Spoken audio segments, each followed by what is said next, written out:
I'll try to... Alright, we're at Jeff LEMLICH's record room. Just... Hello, Jeff, how are you? Hey, Greg. Okay, let me just get... You know, this is just going to be like stuff that'll go in before the movie. I wonder why they call it a record room, Greg. This is a museum. This is a museum, man. This is... I know someone who's jealous right now is going to see this. I have a Montel's 45, an original 60s one, and the drummer, Jeff Allen, put an autograph on it, and I think what he said on there was, "Jeff, you like records." Yeah, I do. Yeah, I can see. You think so? Yeah. Oh, Rat Bastard would be in heaven over here right now. Rat would be looking for it and saying, this one's no good, and this one's no good, and this one's no good. Okay, we're talking with Jeff LEMLICH. Jeff, you were a news producer for WCIX or W6TV, is that correct? Yeah, WCIX, which was Channel 6. Uh-huh. And I worked there from WCIX to when it became WFOR, Channel 4. Same station, different number, very confusing. Uh-huh. But about 19 years. Okay. And I was there when a lot of this action was going on. Right. So I was in a different position than a lot of the people at punk shows. A lot of people at punk shows were either living at home or just out of college or didn't give a fuck about anything. I, on the other hand, was coming from the newsroom. Right. And I had to be serious and straight all the time and just... You sober. Can't be a punk at work. That's what it amounts to. You have to be a professional. Yeah. So a lot of times what I would do is go to the shows to unwind afterwards. And a lot of times I'd just be so wound up leaving that newsroom. And I'd go to the shows and it would be a way for me to really relax. And you wouldn't think punk rock would be relaxing, but I loved some of the aggression in the music and a lot of the humor in the music too, and that I think really did help me unwind a lot of times. It's kind of like a stress relief when you take out like all the crap that's going on and you know, make light of it, or right. But I think I was in a unique position because I had that serious job too. Yeah. And a lot of times I had to be up in the morning, and I would go to the clubs, and a lot of times I just wouldn't socialize. You know, I would be so wound up that I would just go for the music. And I think in the early days I stayed pretty anonymous in the clubs and going to see the bands. Right. And really, it wasn't until several years later when I'd meet people again where they'd say, "Okay, I do remember you now," but the thing is I was pretty shy a lot of the time in those days and didn't really go up to the bands that much. And that's something I got over in the late 80s and definitely in the 90s, because in the 90s I was up on stage with bands and having a band of my own and being a part of a scene here too, which was wonderful. Yeah. But it was a little bit different for me back then. Yeah. So I was there, but very quiet a lot of times and just taking it in and writing about it for fanzines and being a part of it in my own way. And later on, when I was able to, putting bands on TV at Channel 6 too. Okay. What bands did you put on Channel 6?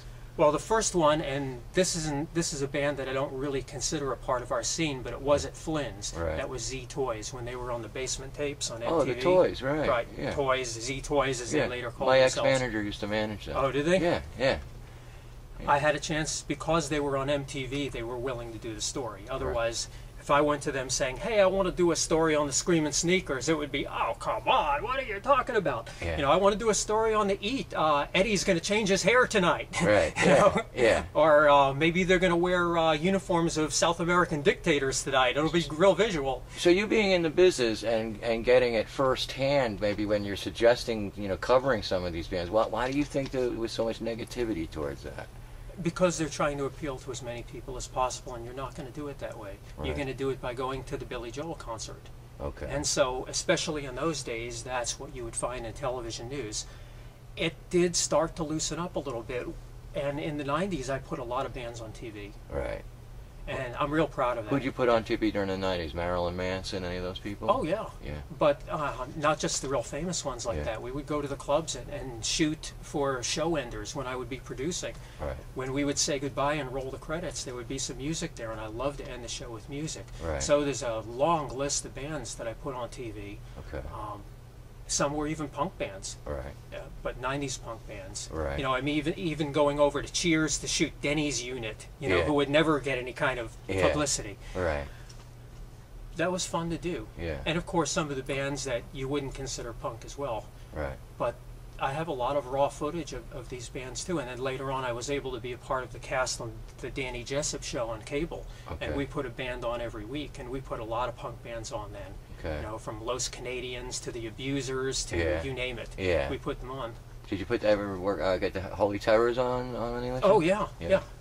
Cool. Yeah, the Holy. I don't know if I put them on channel. I'm sure I did at some point, but I don't remember specifically because there were so many bands that we put on. But I know they were on Jessup show. Okay. Definitely. Now, I was doing some research on you, and you're you started off with a big love for the '60s garage bands. Right. And you were basically a young guy, adolescent when that was going on, and that kind of like just that scene disappeared at the beginning of the '70s, and then you fast forward to the '80s where the original thing started to pick up again. Why do you think that is, Donnie? Why do you think Florida's like kind of like the land of time for a guy? No pun intended. Unfortunately, it's a long answer. Okay. It's not an easy one. In the '60s, we had amazing scenes down here. Right. But it was a whole different world then. Yeah. We didn't have the polarization in rock and roll that we had in the '70s. Right. Because, first of all, it was a singles market up until about 1967, 68. So what I call punk bands, and originally punk came as part of garage punk. That's what it was used to denote. It wasn't the bands of the '70s. But the punkier of the garage bands, they were basically emulating some of the wilder English bands, like the Pretty Things, the Yardbirds, and some like the Fairies that most people haven't heard of, but they were part of that underground scene in London. Right. And they would fight to have airtime just like all the other bands, and a lot of them were pretty successful. But it was all rock and roll back then. Right. I mean, a lot of the revisionist terms weren't around. They just called it rock and roll. But as musicianship, that's the word, musicianship. Nothing against people playing well, but musicianship helped break that up, because let's face it, if you can play like Hendrix, you're not going to want to be in a band that plays 3 chords. You want to show the world that you can do. You want to wail. So that's exactly what happened. Yeah. So as we got to the late '60s and definitely into the '70s, it became about the solos. And the reason they did that is because, well, Cream does it, and Hendrix does it, and all these other bands do it. And later into the '70s, well, Grand Funk does it, and Black Sabbath does it. So we got to the point where it was all about showing what you can do as a musician, not what you can do as a band. I was always more into bands. I don't play an instrument. I can get up there and fake it, but to be honest with you, I can't play anything. I don't have that talent. The only talent I was given was songwriting and being able to put words together. That's a talent that I have, but I don't have the other talents. I did front a band, but it doesn't mean that I had any talent. I fronted a band because I wanted to be a front man. And if you're a good front man, you don't have to be able to sing. I can attest to that. Although, Greg, you sing probably 15 times better than I do. I feel for you. So getting back to your question. Okay. By about 1971, there were very few of the original '60s bands around. There were a few, but by then they had to change their sound. They had to change with the times. And it got really boring. It really did. Because it started to become less about fun and music, less about the things that attracted people to start bands, and it became more about either trying to get that major label contract or trying to do something relevant, especially lyrically. Everything started to get really political and trying to be really relevant. It wasn't all that much fun. What punk in the '70s did was get back to that aesthetic that we had in the '60s. Kind of like a wall came up. If you look at any of the major punk bands, you can find a link to the '60s. If you look at the Ramones, you can say, well, they grew up watching the Vagrants when they were kids, and they did. That was Leslie West's band before Mountain. And if you listen to their 45s, you can say, oh yeah, this was a good garage band. Yeah, they had a little bit of a soul influence too, and they got a little fudgy toward the end, Vanilla Fudgy, like all the I never Long Island knew bands Vanilla did. Fudge was a Florida band. Vanilla Fudge was a New York band, but they came down to Florida. Vinnie Martell was from Florida, so one of the members was. But they came down here, played at the Party Lounge, and I think one other club. They played twice down here. They actually got fired once from the Party because kids couldn't dance to them. They like to slow things down. Yeah, yeah. So people would watch them and their jaws would be dropping because they'd never heard anything like that before. But you can't dance to the fudge, let's face it. Right. At the time, though, they were called the Pigeons. Okay. And they had a fantastic 45 called Stick in My Corner Baby that no one's ever heard, never made it. Yeah. And sounds nothing like the Vanilla Fudge. But when they were down here as the Pigeons, they were already doing some of that slow stuff like You Keep Me Hanging On. Right. And they were a big influence on a lot of bands that saw them down here, including The Collection, the guys that did the song Savage Lost. Right. People hear the single of Savage Lost, and they can't believe it came out in '67. And they tell me, that can't be from the summer of '67 because it sounds like Vanilla Fudge. And Vanilla Fudge didn't break big until '68. Right. And I tell them, they weren't influenced by Vanilla Fudge. They were influenced by the Pigeons when they played down here. So I put them in my related South Florida bands. Even though they weren't down here, they had very strong ties to South Florida, and Vince Martell was from here, played in bands in Fort Lauderdale and Key West. So there's a lot. I mean, see, I'm a transplant from Massachusetts. I came down here when I was 16 in 1969. Yeah. So I basically was not of age. The first concert I got into, I think the bass player to Three Dog Night let me in the convention center. Yeah, I wasn't of age either. Yeah, I mean, it's probably not even fair to say I was an adolescent when it was going on in the '60s. I was just a little kid, basically. You know, 9 years old when a lot of this was going on. And it's kind of funny that I would go on to document it. But part of that for me is because I love radio so much. Right. And people who are young today who've never heard good radio or fun radio listen to that and say, how can anyone love radio? It's a piece of shit. Well, it wasn't that But way it wasn't back then. Yeah. I remember the Night radio, Tripper. Radio played a huge role in the development of the bands. Yeah. And, you know, local singles hit #1 on the local charts. And it's amazing when you think that if you look at the charts and there's the Beatles and there's the Rolling Stones and there's the Searchers and there's the Byrds. Right. And then you can see a local band and they're in the same top 5 or same top 10. And it's not like the records weren't any good. The records were great. Why do you think like radio stations, from the 60s and zip into the 80s, there wasn't that kind of support from the radio stations in the 80s? The start came with a guy named Bill Drake Okay. in 1968. Bill Drake was an old boss jock in California, and he became a radio consultant. Right. And that's where this consultant mania began. He discovered that if you played the same 30 songs over and over again with less DJ chatter and not a ton of commercials as well, just keep the music coming, keep everything tight, Right. that it got really great ratings. Yeah. And so even stations that he didn't consult, like in South Florida where we didn't have a Drake station, but it still changed things because it tightened playlists. Right. As playlists tightened, there wasn't the room to play the local bands anymore. Right, like what do they call it? Programming, radio programming, Yeah. basically. A WQAM used to play 56 songs on their survey. Yeah. WFUN had 79 songs on their survey. So Right. they can play all the big national hits that they wanted to play, and they still would have room to play the Birdwatchers, the Clefs of Lavender Hill, Evil, Proctor Amusement Company, Right. Dr. T and the Undertakers, the Morlocks, all the other local bands that got radio airplay. Okay. But that just disappeared in the 80s, I guess, due to the climate or the people that were involved back then were no longer involved. That disappeared pretty much after 1970. Yeah. The last major smash on the radio was Fantasy, Stone Cowboy, yeah. #1 for several weeks. Yeah. There would be a few more that would chart, but not really big, Yeah. and then Game would cross over a little bit because Game was big on the FM stations. Right. But there weren't local hits anymore. Now, someone can argue that music just changed a lot and that there were local hits, and you can look to TK Records, you can look to disco, Right. you can look to even some of the soul crossovers like Timmy Thomas, Beginning of the End, and some of the other things in the early 70s. But as far as the rock and roll scene, Deadsville. Okay. And a lot of that had to do with radio. You cannot talk about it without talking about radio. Radio was such a crucial part of promoting those bands, making sure that there were venues for them to play. And I'm not just talking about clubs. I'm talking about anywhere where you can send a DJ down, have them promote a dance, Right. and kids will come to the dance, and there's the band playing.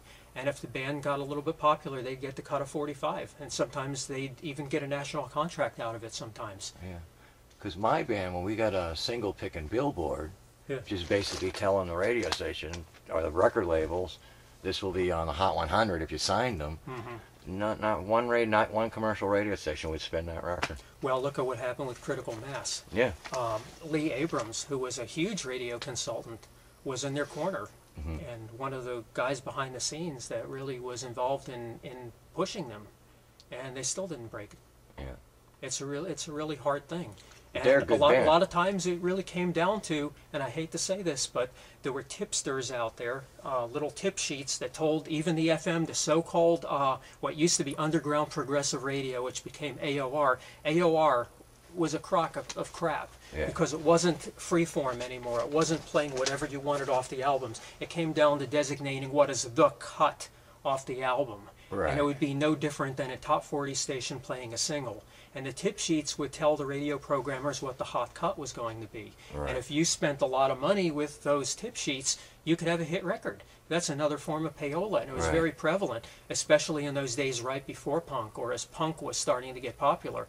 And in 1979, a lot of those bands got swept out of there, and it wasn't punk, it was actually a lot of the so-called new wave groups that were sweeping them out of there. Right. That's when the Knack and the Cars and Blondie were all having hits. Nick Lowe, Elvis Costello, not a top 40 hit, but definitely getting some airplay. Joe Jackson, tons of them in there. And then the lesser tier of bands like Bram Tchaikovsky that was getting some airplay. The Yachts were getting some airplay. The Jags, even down here in Miami, the Jags got played with Back of My Hand. Right. And that was really starting to move things in our favor at that point, even though it wasn't punk, but it was actually moving to the point where local bands could get some airplay again, and they did for a short period of time there, when we had some DJs who were willing to listen, and even on WSHE there were some DJs that were really into trying to help the bands, and that eventually changed. Right. That would be the program directors, and you got to play this, and this is what's going to make us money. And it became tough again, and then we got to a safe tier of local bands as well. And that's where we start to get into groups like Freewheel, The Kids, Victim, a few others like that. Slider was another one. Rocks was another one. The safer bands. Not saying that these weren't good bands, they're just not punk by any stretch of the imagination. They're more like rock and roll bands, basically. Yeah, exactly. Or reflecting what AOR was all about at the time, because they sounded like a lot of the AOR bands. But again, that started to sweep the Bram Tchaikovskys and the Camper von Beethovens, and well, actually Camper came later, but they did get some airplay. The Bram Tchaikovskys and some of the Jags and bands like that off of the WSHE type of stations. And again, it got to the point where it would be Molly Hatchet and Pat Travers and of course the superstar groups that got played night and day, and Led Zeppelin every fifth song it seemed, you know. And I'm not a Zeppelin hater. I just don't understand why they'd be the greatest band in the world. You know, they had some good records, but they also had some monstrosities too. Right. Yeah, and they were accused of kind of plagiarism to the blues art. Oh yeah, without Willie Dixon, there would be no Led Zeppelin. Yeah.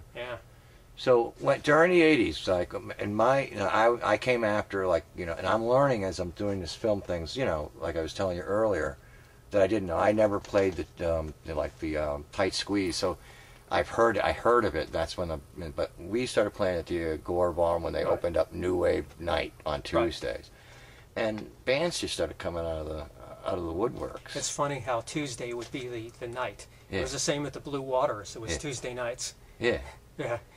We can't do a Friday or a Saturday. It's kind of like all the local shows on the stations. Sunday night at 7 or Sunday night at 10. Yeah, when people want to watch The Simpsons, they put, or when football's still on, could you come up with a more graveyard time to put it on? I mean, it's great that it's on, but don't go half the way, go all the way. But yeah, Tuesday night, New Wave nights. Yeah, to me that was like, as a musician, because, till then, and I wasn't aware of obviously the '60s things going on. But basically, Miami to me was like a cover band town, a bar band town, where you could not play originals. You had to play, you could sneak one in maybe, but you had to play, your basic top 40, what the audience could dance to and what they wanted to hear. So, can you do you have some records here from the '80s that we could talk about? I sure do. Let me grab my water and then we'll do that. Okay. In fact, I'll keep this down here because I always need it. All right. Water without fluoride.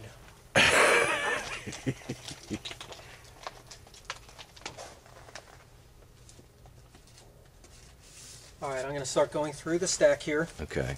Cichlids, Lifeguard Dan. Oh, hold on.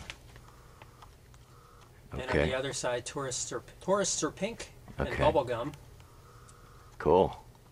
Everybody knows Tourists Are Pink and Bubblegum, but Lifeguard Dan, did they ever do that live?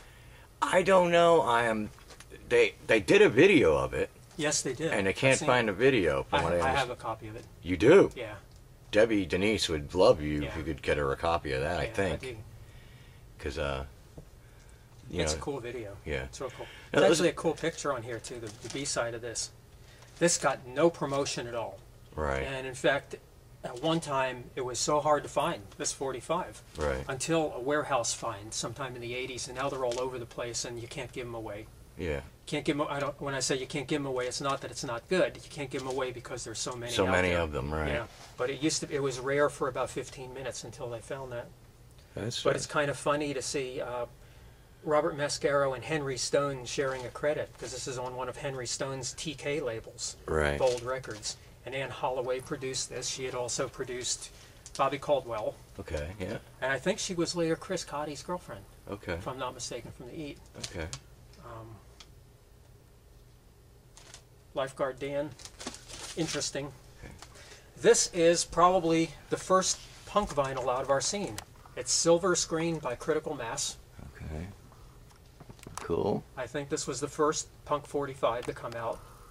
There were others that I think you could say were new wave in a way, but I think that's just leaning in that direction. Right. This is the first one that when you listen to it, you said that's punk. Okay. And Critical Mass was not a punk band, Right. but they sometimes played it.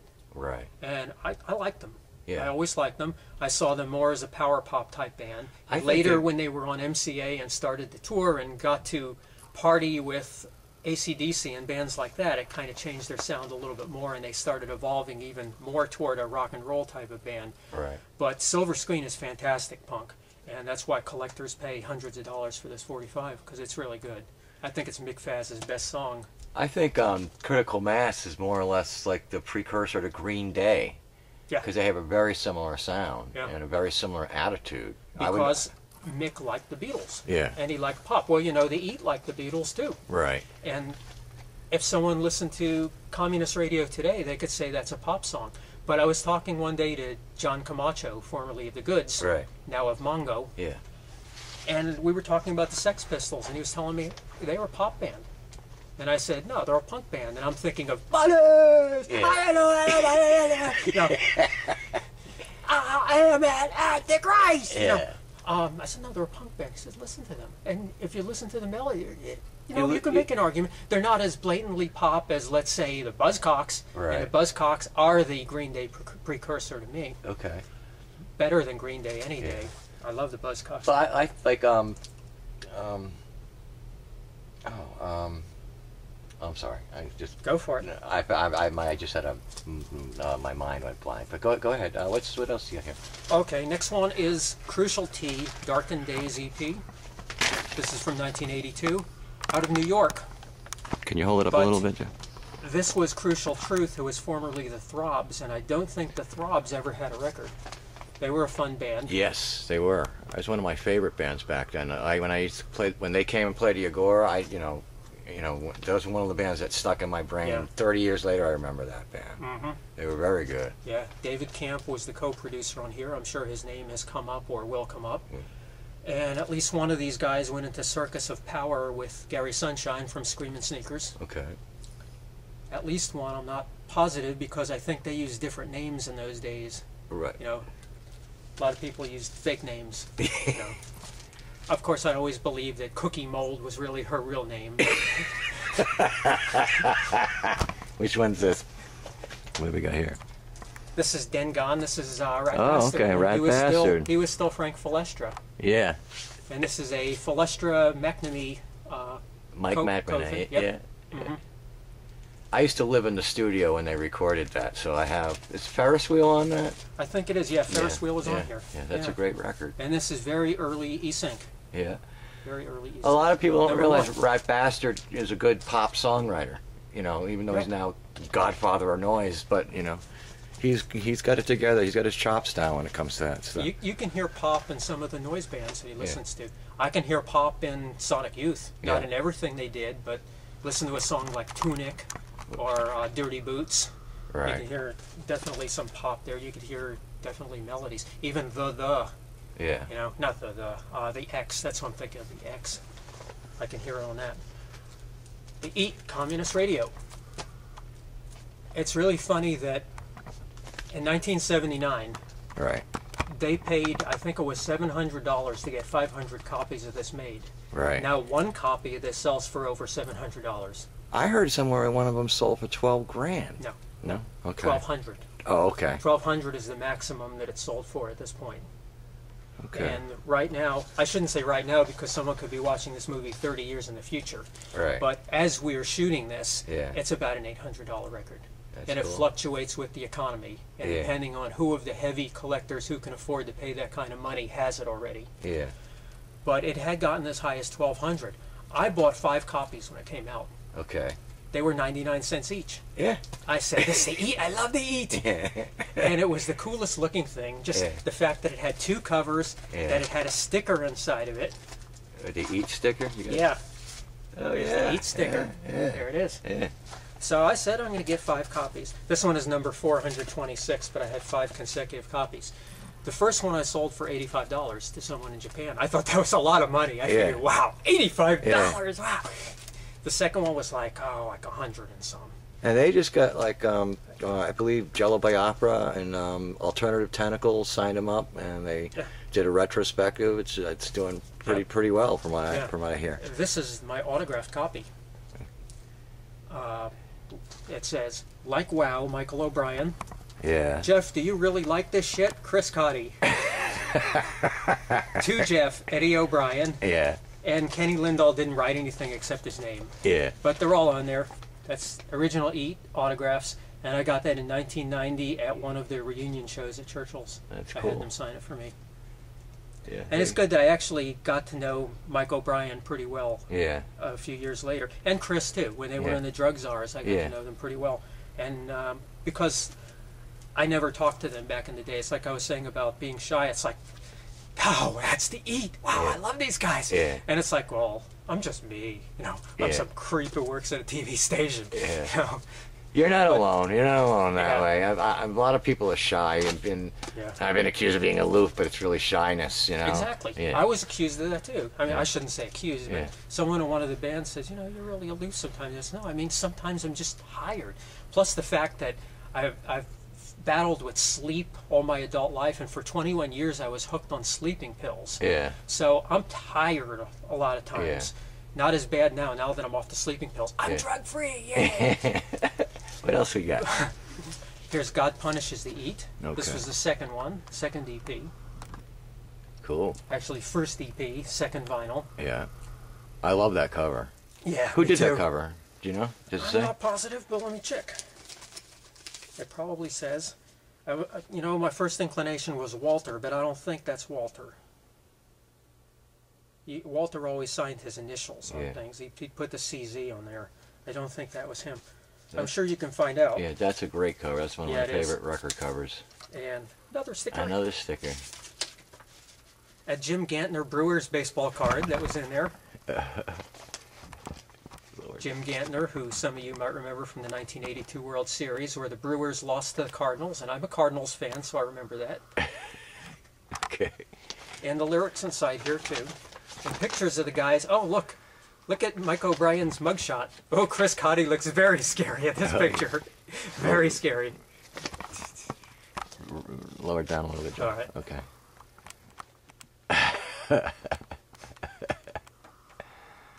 This one doesn't sell for nearly as much as Communist Radio. But in my opinion, it's not as good as Communist Radio either. I like it. I think it's good. But Communist Radio, that was definitely a top moment for our scene. The Essentials, Fast Music, and a Slow Town. Yes. I could probably talk for hours about these guys. Yeah. Produced by Charlie Pickett and the Essentials. Booking, Robert Mascaro, yes. First release on Safety Net. Okay. That was Bill Ashton's label. Right. Bill, people remember as being a Miami Herald writer, Right. who gave our bands a lot of publicity. Uh-huh. Bill at the Herald and John Marlowe at the Miami News are a big part of why the scene went as far as it did, because those were mainstream outlets, and we had guys who were interested in redefining the mainstream. Right. And you can't go whole hog when you're trying to redefine the mainstream, but you keep moving it a little bit left of center each time, and that's the way you do it, and that's what Right. these guys did. Bill Ashton got a tax refund, and he was a big fan of these guys, and he and Walter were good friends, and he decided to spend his tax refund on this record. Putting out the record. Right. I never knew that. I never knew he Right. had a record label. Actually. And this is another one that got no respect at the time. Yeah. It just wasn't collectible for a long time, and the guys in Japan who were power pop fans Right. discovered this one, and now it's about a $50 record, which that blows my mind. I'm sure it blows Bill's mind that this is a $50 record. You know, he should have just kept them all. It would have been a good investment on his tax refund. Yeah. But this one has a lyric sheet in it. It's Walter from the Chant, later from the Chant, Right. and Walter, who did artwork for a lot of flyers. Pete Moss on drums. Okay. I think this was after the Spanish Dogs for Pete.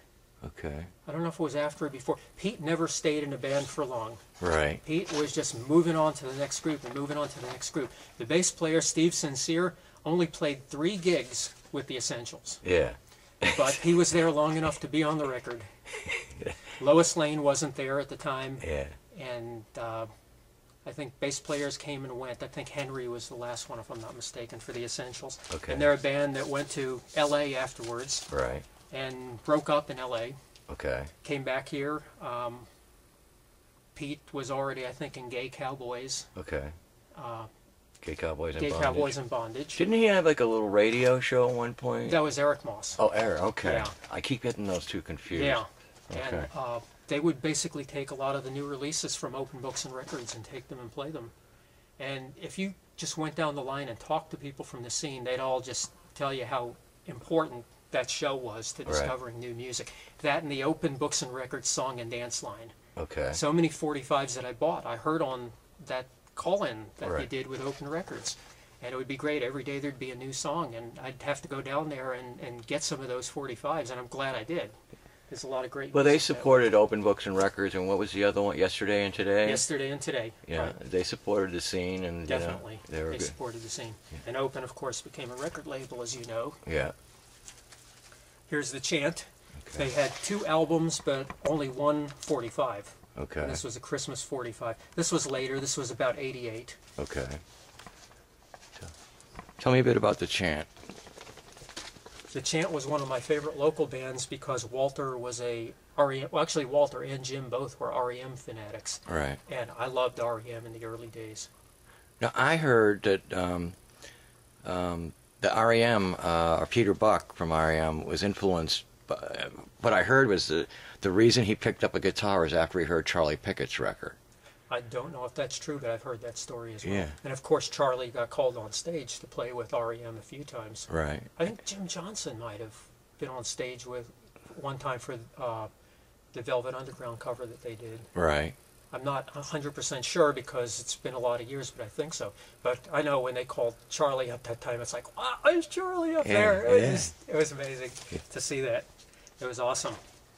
This is another one from '88. This is the F Boys.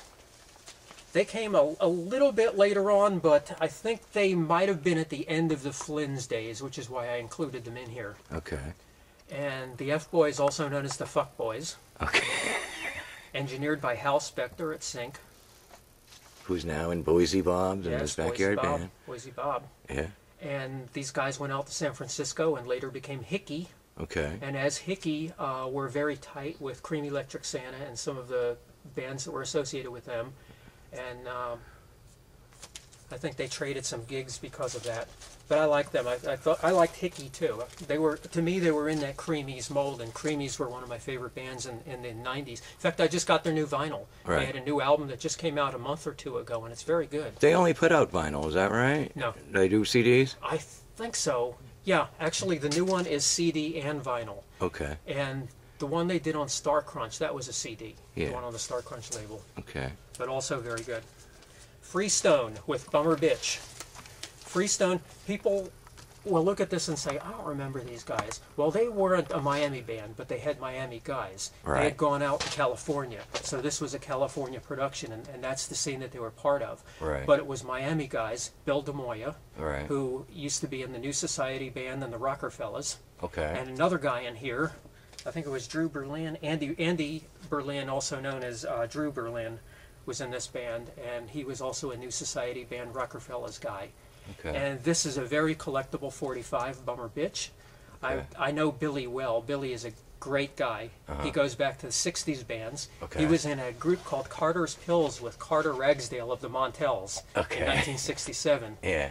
And he's played in lots and lots and lots of groups, including glam groups, Yeah. the whole gamut. But Bummer, I told him, from all the things he's done, he will always be remembered for Bummer Bitch. And the immortal lyrics, Bummer Bitch, you make me sick. Bummer Bitch, suck my dick. And it's funny to see a guy who's that talented that that's what he's going to be remembered for, but it is. Yeah. Oh, and this is the greatest record label name I've ever seen, Akashic Records. For anyone into New Age stuff and knows what the Akashic Records are, they'll Yeah. appreciate that. This one is, it's probably, at least as of when we're sitting down in 2009 talking about this, probably worth about $800 right now. Cool. But I don't sell it. You know, Yeah. I can't sell these. Yeah. If I can get a duplicate or something, you know, or trade something maybe, but I gotta have them. Yeah. Oh no. I got the damn collector gene, damn it. And who's these guys? No, this is a band, you know, I'm trying to remember them. The Front, the Fronty. No, actually, I think the EP is called The Front and the band is called First Strike. Non-conforming material subassembly inspection. Yeah. This record getting about I think $175 right Yeah. now. Yeah. The other one, not so much. The Yeah. other one, maybe $15. Yeah, But right. this one, Yeah. because of Immigration Report. Right. Because Immigration Report was on Killed by Florida. Okay. And also because it's a damn good song. Yeah. And, Since you're a record collector, the record label Foam, yeah. there's a word that means future of American music. I did not know that, Mr. Man. Yeah. No, actually, I didn't know that. Yeah. So we have The Front, which was Larry Hill, Steve Myers, the late Randy Rush, Flynn Picardle, and some guy named Greg McLaughlin. Yeah. The crazy guy. Now, I like Immigration Report a lot, too. Mm-hmm. Meanwhile, on Miami Beach, another boat is landing. Right. And one reason why I missed a lot of shows in the early days is because of exactly That. those boats landing, because I worked in a TV newsroom. And if you look at 1980 with the Mario boat lift, Right. and with the influx of Haitian refugees, with the Overtown riots, Right. 17 people getting killed, with the elections going on and Ronald Reagan getting elected, with all the crazy things that were going on, it was hard to break away a lot of times. So I Right. missed a lot of shows too, and I really regret it because you never get those days back. Well, that's and I part of what I'm I trying to- vowed that once I could, Yeah. I would not let that stop. Would not let that stop me, and would not make that excuse. And I did that in the 90s, and I started going to about 125 different shows a year. Right. Because what I'm trying to capture partly in this film is that fact, the climate where the Eat, Charlie, the Front, Screaming Sneakers, the reactions, like these bands came. There was a lot going on here, you know, socio-politically, Right. and you know, with our band, and I know the Eat also, and I know a lot of other bands. But you know, I ask this of everybody: do you ever think, or would you ever want, or let's say, like, do you think that that little period of time from '79 to '85 could happen again down here in South Florida? Yes. Yeah. Yes. Some people will tell you no, Yeah. but historically it has come back. Yeah. If you look at a small scene, and really our punk scene in the late 70s, early 80s was a small scene. Yeah. In the 50s with rockabilly, it was very small. Yeah. And that basically was used car lots, and I'm not kidding about used car lots. That's Yeah. where one of the biggest dances was held. A Yeah. used car lot, moose lounges. Yeah. I mean, guys like Jimmy Wojtek, a rockabilly artist, had to play moose lounges. I mean, you know, there were no teen clubs in the 50s, let's face it. So actually, compared to that, the kids in the 60s had it pretty good. Not that they had it good, because that's where the revolution was. The revolution wasn't in the 70s and 80s. The kids in the 60s had already paved the trail for that. Right. But that scene was a big scene in the 60s. Yeah. There were so many more bands. I mean, if you ask people to name all the bands that we had in South Florida, there were a lot. There were hundreds. Yeah. And that was very good. I mean, that was a nice comeback for the scene and a nice resurrection. But there were thousands in the 60s. Thousands. Yeah. And that's really the big difference. But even though it was smaller, it did come back to a certain extent in that 79 to 85 period. Right. And then we had the lull, Right. which is not to say that there weren't some really, really good bands there, but we had the lull. And really, at the end of 89 and definitely 90, it picked up immensely. Right. And if you look at 1990, it surpassed what we had in 79 to 85. Oh, but there were absolutely. a lot of reasons for that. Yeah. There were a lot more venues that were open to original music. Miami Beach became no longer the retirement center, became actually like Miami Beach. And there were actually clubs on South Beach where you didn't have to stand in back of a velvet rope, and Yeah. you didn't have to be beautiful to get in, Yeah. and they didn't charge you an arm and a leg to get inside the club. Right. And that was great. So between the more mainstream Miami Beach clubs, which would have been Island Club, Washington Square, Cactus Cantina, and a little bit later on Stephen Talkhouse, Chili Pepper, and a few more, we also had places like the Thrash Can, Yeah. and we had the Egg House, Yeah. and we had 323 Jonestown. I think that's what it was called. Yeah. And you even had Club New that was booking bands too. Yeah. You know, as snooty and ritzy as it could be. I mean, I saw bands like Pop Will Eat Itself and Love Tractor and Pylon and the Coolies there in 1988. Yeah. I So- played Club New. That was my last slew before I went into seclusion. Yeah. So if that could pick up as strong as it did, and speaking strictly from the punk scene, the peak there would have been 94 to 96. Right. Where you had the underground venues. Chuck Loose was promoting places like Garage Land. Right. You had underground parties, but you also had clubs where people can play. And when Cheers started up in Dade County, that really picked things up too, because Cheers became a nice little hub for a nice little punk scene. And we had a lot more zines that were starting up. Vinyl was going strong, Right. and that's a big part of it. That's one negative that we have about this coming back, is because you're not going to have vinyl. Right. And that was a big part of it, was having that record.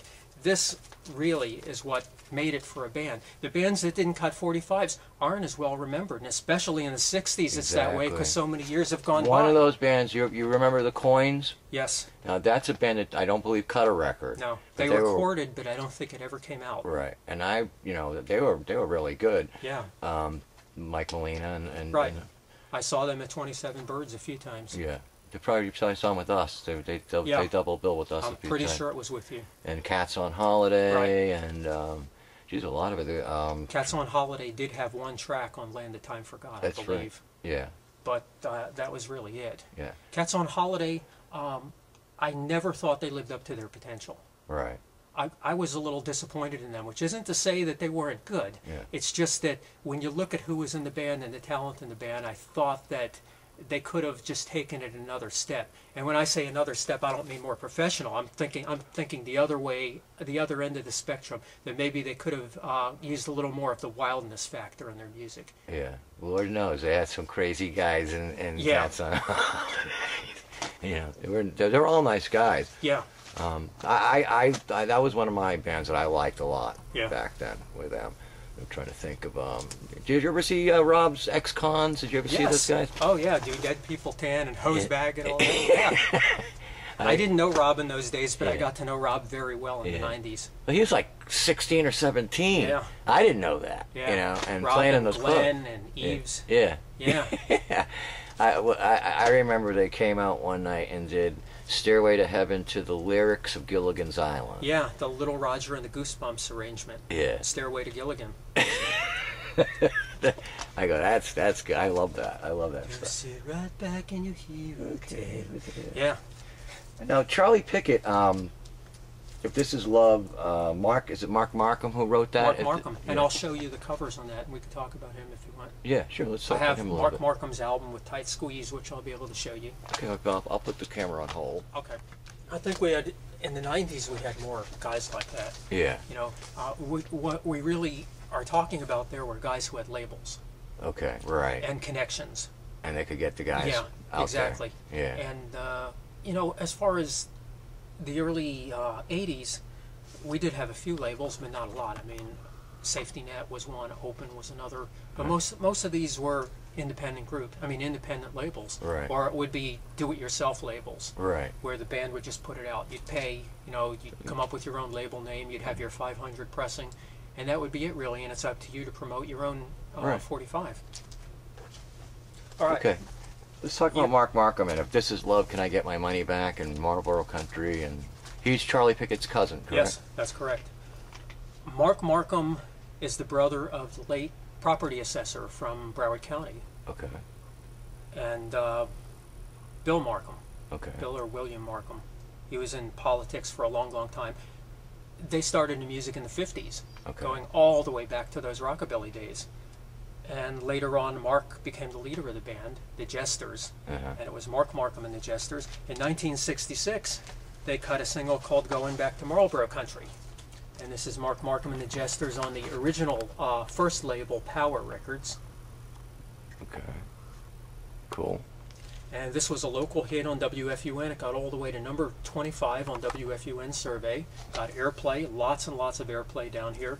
WQAM didn't play it because if you were a WFUN band, you couldn't get played on WQAM unless you were on a national label and made that breakthrough, like the Clefs of Lavender Hill, so they were able to play them. Until then, you were still rivalries going on. Yeah, exactly. The rivalries were huge. And Steve Palmer, who was associated with WFUN's dances, was really instrumental in getting that done.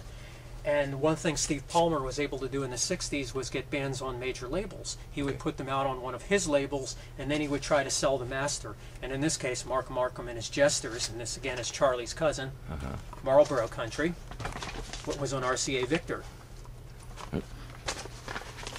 Wow. Big Bad RCA with Nipper the dog. Sure. And you can see what Mark looked like in those days. And there's the promo. I kept the promo because although Marlboro Country was the A-side, RCA thought I Don't Need You should have been the A-side, and they made that the plug side. Now Marlboro Country, a lot of people know by Charlie Pickett because he went and covered it. And I think that was on here, yeah. Marlboro Country was on Cowboy Junkie A Go-Go. Okay. Cool. And this is probably my second favorite Charlie record after Live at the Button. He gets better and better every time I see him. Yeah. It's like wine, man. The guy just, you know. This was Live at the Button. My drummer, I think, helped with the recording of that. Is that right? Larry Hill, yeah. They recorded that with an 8-track in a van. Yeah. Snaked it. Live at the Button.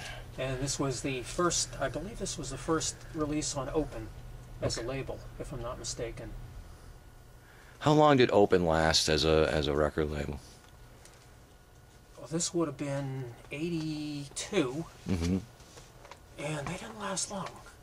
I'm inclined to say maybe a year and a half or so, or 2 years. Do you recall who they put out in general? Or Charlie, who else, you know who else they put out? They put out Charlie, they put out The Land That Time Forgot, and let's see, what else did they put out? I don't know. I can't recall offhand, but if there was another one, we'll come across it. Okay. Because it'll be in this stack here. Okay. Now, Mark Markham, again, Charlie Pickett's cousin, Right. cut this album. He cut this in the 70s, but it didn't come out until 1981. Okay. And this was cut with Tight Squeeze, the band Tight Squeeze. Oh. And Cos Candler is the guitar player, John Morello on drums, Michael's on piano, Ted Rooney on bass, John Hanthe on organ. And it's actually a very good album. Yeah. Very, very good album. And on here was If This Is Love, Then I Want My Money Back.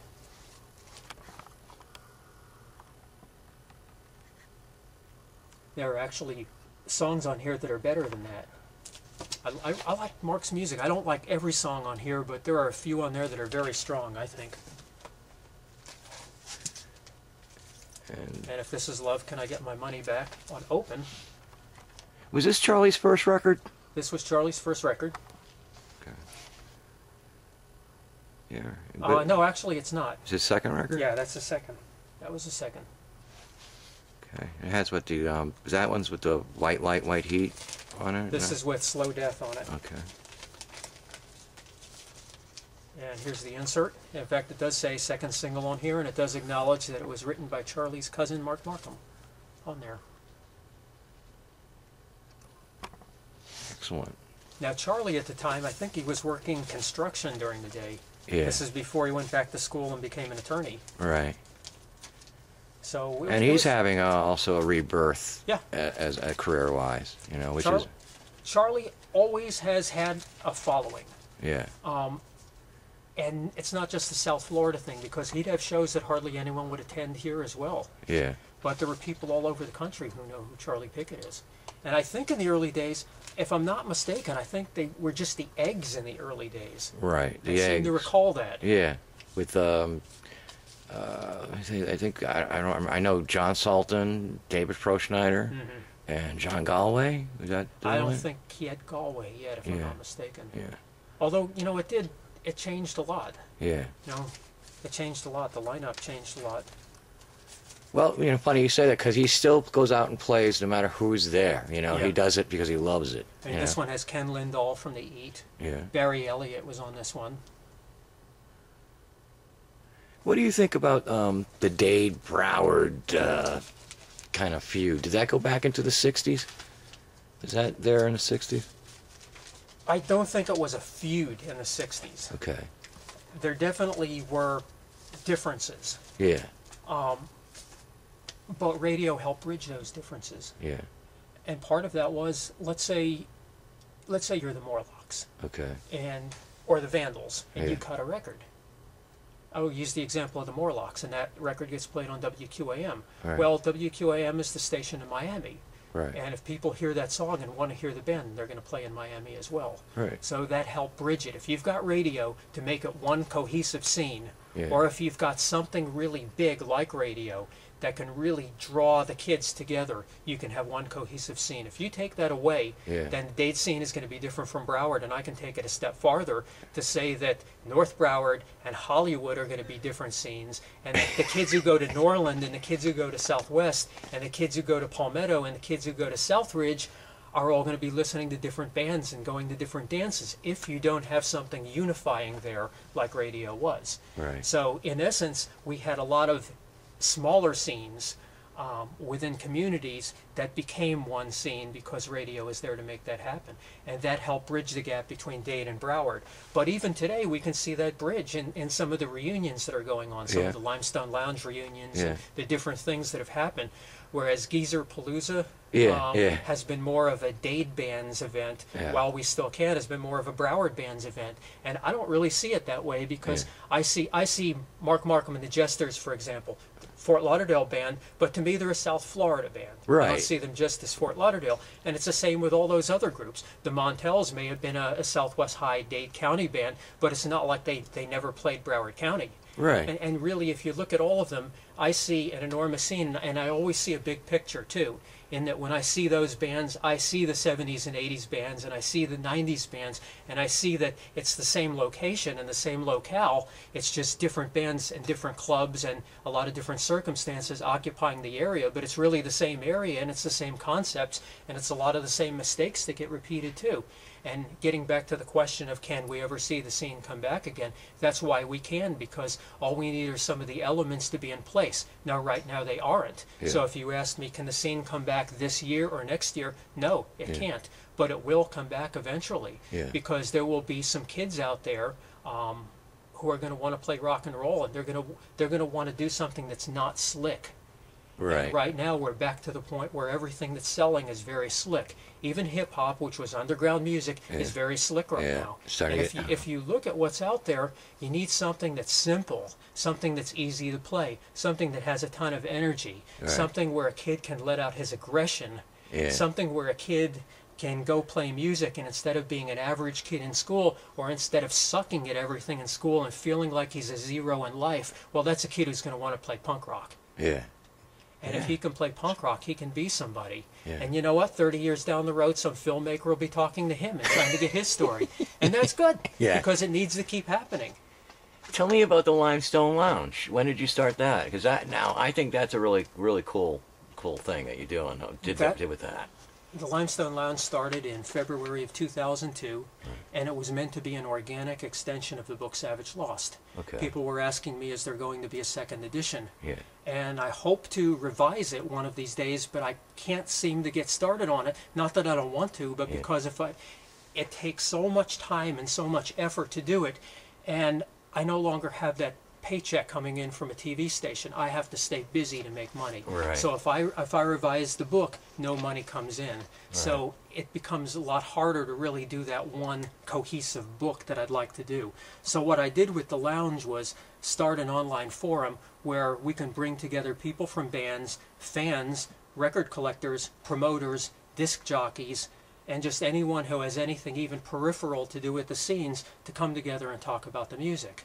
So we have a lot of on-topic threads where we talk about bands, we talk about rockabilly artists from the 50s, all the major 60s garage bands are represented in there, soul music from the 60s, soul music from the 70s, and then getting into 70s and 80s bands in general, the 70s and 80s punk and new wave bands, and then into the 90s and beyond with bands as well, so that there's a forum to talk about all of these. And I like the fact that it's organic and anybody can participate, so that people who are there can tell their stories, and there's just a lot of different voices. Instead of me being the narrator and me being the big picture guy looking down at what went on or what is going on, you have a lot of different points of view. Now, with different points of view, you're going to have clashes of egos, and you're going to have fights, and we have what we call shit storms all the time. But that's a part of life. That's the way life is. That's true. If you look beyond the shit storms, there is a lot of information there, and a lot of things that are getting shared. And just the fact that we have so much music being shared on there, and so many pictures being shared on there, and old flyers, and memories, and memorabilia. I can't picture anyone who is even remotely interested in any of these scenes, whether it be 60s scenes, the 70s and 80s scenes, or 90s scenes. Everybody should find something that really is of their liking in there, because there's just such a wealth of information in there. And not as much on the 90s bands yet. And the reason is there's still time to document all of them. Right. We're running out of time on the 60s bands. Right. It seems every month we're losing members of bands, because when you think about it, they're almost all in their 60s now. Yeah. Or nearing 60 years old. And we just lost Jameen, we lost Jameen in 2008. Yeah. We lost Donnie Goodson of the Echoes. We lost Bill Curdy of the Echoes. We lost Johnny Hartigan of the Morlocks. We lost one of the Uhrig brothers from Brillig and the Nimble Swades. We lost Phil Gernhard, the producer, last year. The list just goes on and on of people who were here and vital and making music, and all of a sudden they're not around anymore. And if we don't get their stories now, and we don't preserve their stories, and we don't have them dig through their closets and attics, and anyone who's watching this, if this makes it into the movie, dig through your closet and dig through your attics and get your old pictures out and get your old records out and share them with everybody. LimestoneLounge.com, right? It's limestonellounge.yuku.com. Okay. Because it's actually a message board through, I guess it's Yuku. Yeah. Yuku? Yuku. Didn't she break up the Beatles, Yuku? Or did she break up Harry Pussy? I had to ask Frank about that. Okay, let me see. So you like Ludwig drums, Les Paul guitars, and Fender amps. To me, among other things. Yeah. I can't play any of them, but I like them. And you've been quoted that, why can't you rock until you're 50 and beyond? Yeah. You know? And I agree with that. I mean, although I'll say I can't do it because I'm a vocalist, I can't sing my songs anymore because I can't breathe. But still, the desire is there, you know? Exactly. Yeah. And it's inspiring to me to see guys like Carter Ragsdale from the Montels, who's in his 60s now, and they just went into the studio to record more songs. Yeah. And they just recorded 10 tracks. And it's nice to see that. It's nice to see Dr. T from Dr. T and the Undertakers, who's 70 years old, and back on stage playing with his band, doing a revival with the band. All right, Jeff, let's talk about some of the records here you got. All right. Futurisk. Okay. They had a few 45s. This was Jeremy Kay's band. He did synthesizer, and they had a Devo-esque type of thing going on. Devo Gary Newman type of thing going on. Were they on Time the Land Forgot? They were on there, weren't they? I think they were. I don't recall. They might be. Yeah. I pulled the album, so I'll be able to check. Gay Cowboys in Bondage. Okay. This was with Eddie Nothing, Milo on vocals. The ever-present Pete Moss played guitar. And this was a band that just didn't take themselves seriously at all, singing about things like bologna sandwiches. Well, that was part of the fun of the whole thing, Yeah. you know? Exactly. KTH, Okay. which stood for Kill the Hostages. Kind of tells you where they were at. Yeah. One of the original Noise 45s from South Florida. This one, I remember hearing this on Open Books and Records' Song and Dance one time. Yeah. Had it up to my ear and I was like, is this song ever going to end? I like But the I bought it artwork. anyway. I bought it anyway, and it actually became collectible for a Yeah. little while until I think it was another warehouse find or something, and now there's Yeah. a bunch of copies out there. Keith Herman Band, Oh. they were part of the Rollo scene. Keith Herman. Now, Herman Adelson is his real name. Yes, Herman And Edison. I used to go to Beach High, and I used to Mm-hmm. sit out in the grass, and he used to come to school with the manager following him. Yeah. Yeah. He had an album as Herman Adelson, Yeah. in fact, which I Good. have on the Brunswick label, national label. And then he did Good News Day. Yes, on Midland International, which was RCA. Whatever happened to him, do you know? I can probably find out from his sister, who I worked with at Channel 6. Right. His sister, Evelyn Adelson, was one of our producers. And I pulled this one because this was one that Y100 Radio got behind and actually played a lot. Right. And it became a local hit. And I was never a big fan of theirs, but they were part of that Rollo scene, and because I was a Southwest Miami-Dade guy, I did go to Rollo's quite a bit. And Right. of course saw Z-Cars tons Now, of that times. was like the band that broke out of Rollo's with Yeah. Z-Cars. Z-Cars. Right. And I think the Cichlids might have played their first show there, too, if I'm not mistaken. Okay. But I think that's when they were still an all-girl group. Right. Before Alan and before Bobby. Before Bobby and Alan. Yeah. This is the Kids. Okay. Now, there's a guy in this band that I've never heard of. He's some actor, and you know, I just can't think of his name. Jack but Sparrow? He's just some actor. Some Johnny something or other. Yeah. I hear he's from Miramar. He's Right. from Miramar. Yeah. Went to school with Rob Elba. Yeah. But the Kids were basically a cover band, and they weren't a bad cover band, but they were still a cover band. Right. And if you wanted to hear U2 covers or Elvis Costello covers, they played them well. But a lot of us wanted to hear something beyond just those covers. And it seemed like the Kids always opened for bands at the Agora. Right. So I wound up seeing them quite a lot of times, and they were good for a few songs, but after a while, like I said, they played covers. So it Got a little blasé. yeah, I mean, I wouldn't say that they were boring. They weren't boring, but they also weren't as exciting as a lot of the other bands. You What's know, the name? it wasn't like watching the reactions, let Yeah. me put it that way. What's the name But of their song? This sorry? is I Want to Be Me and Time to Explain. They're originals written by Bruce Witkin of the band. And it's cool to hear them do some originals. I would have liked to have heard that in their shows a little bit more. They also had a few more originals that got played on K102 radio. Yeah. And they were on a K102 album as well. All right. One of it, it's not quite a battle of the bands, but some kind of a competition that they were on as well, and they were one of the higher placing bands on there. There's also a competition they were on WSHE Right. that the ex-cons were on, and they Right. were both among the runner-up bands. I think the Coins might have been on. I suppose that they were played at Dustman Hall with the.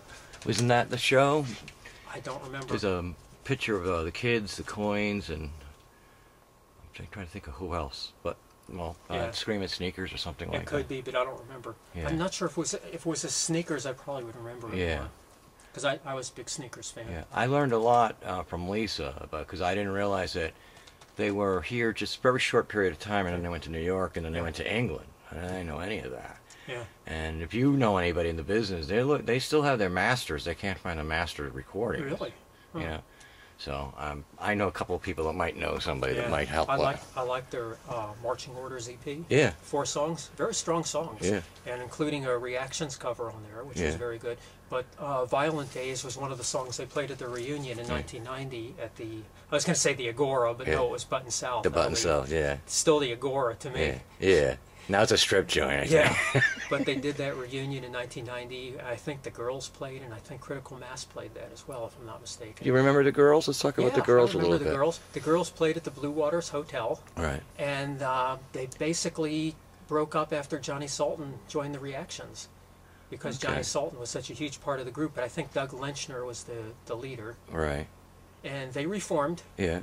Around 1990, and played at Churchill's a few times, and like I said, I'm pretty sure they did that show with the Screaming Sneakers. Right. And I remember they had a song that went, "Dirty Girls Wear Dirty Underwear." Yeah. I don't remember the name of the song, but it was...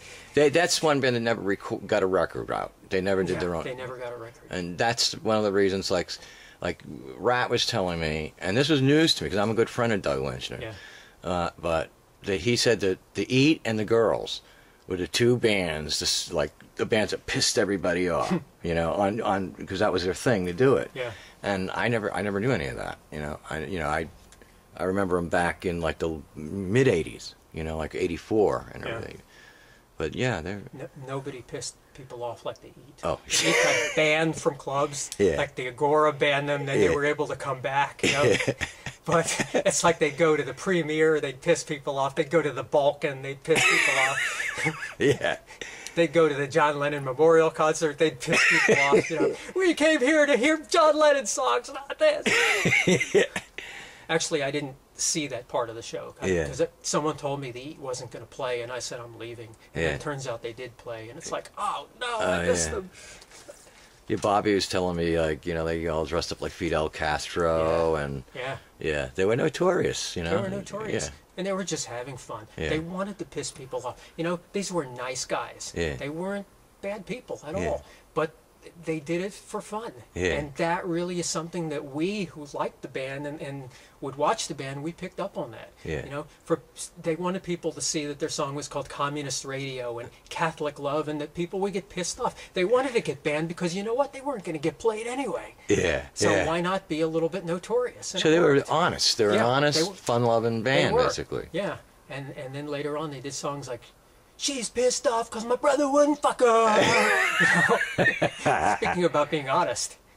But fun little songs that they did. You know, Open Man was a fun little song. Yeah. The one I really liked on there, Hey Jackass.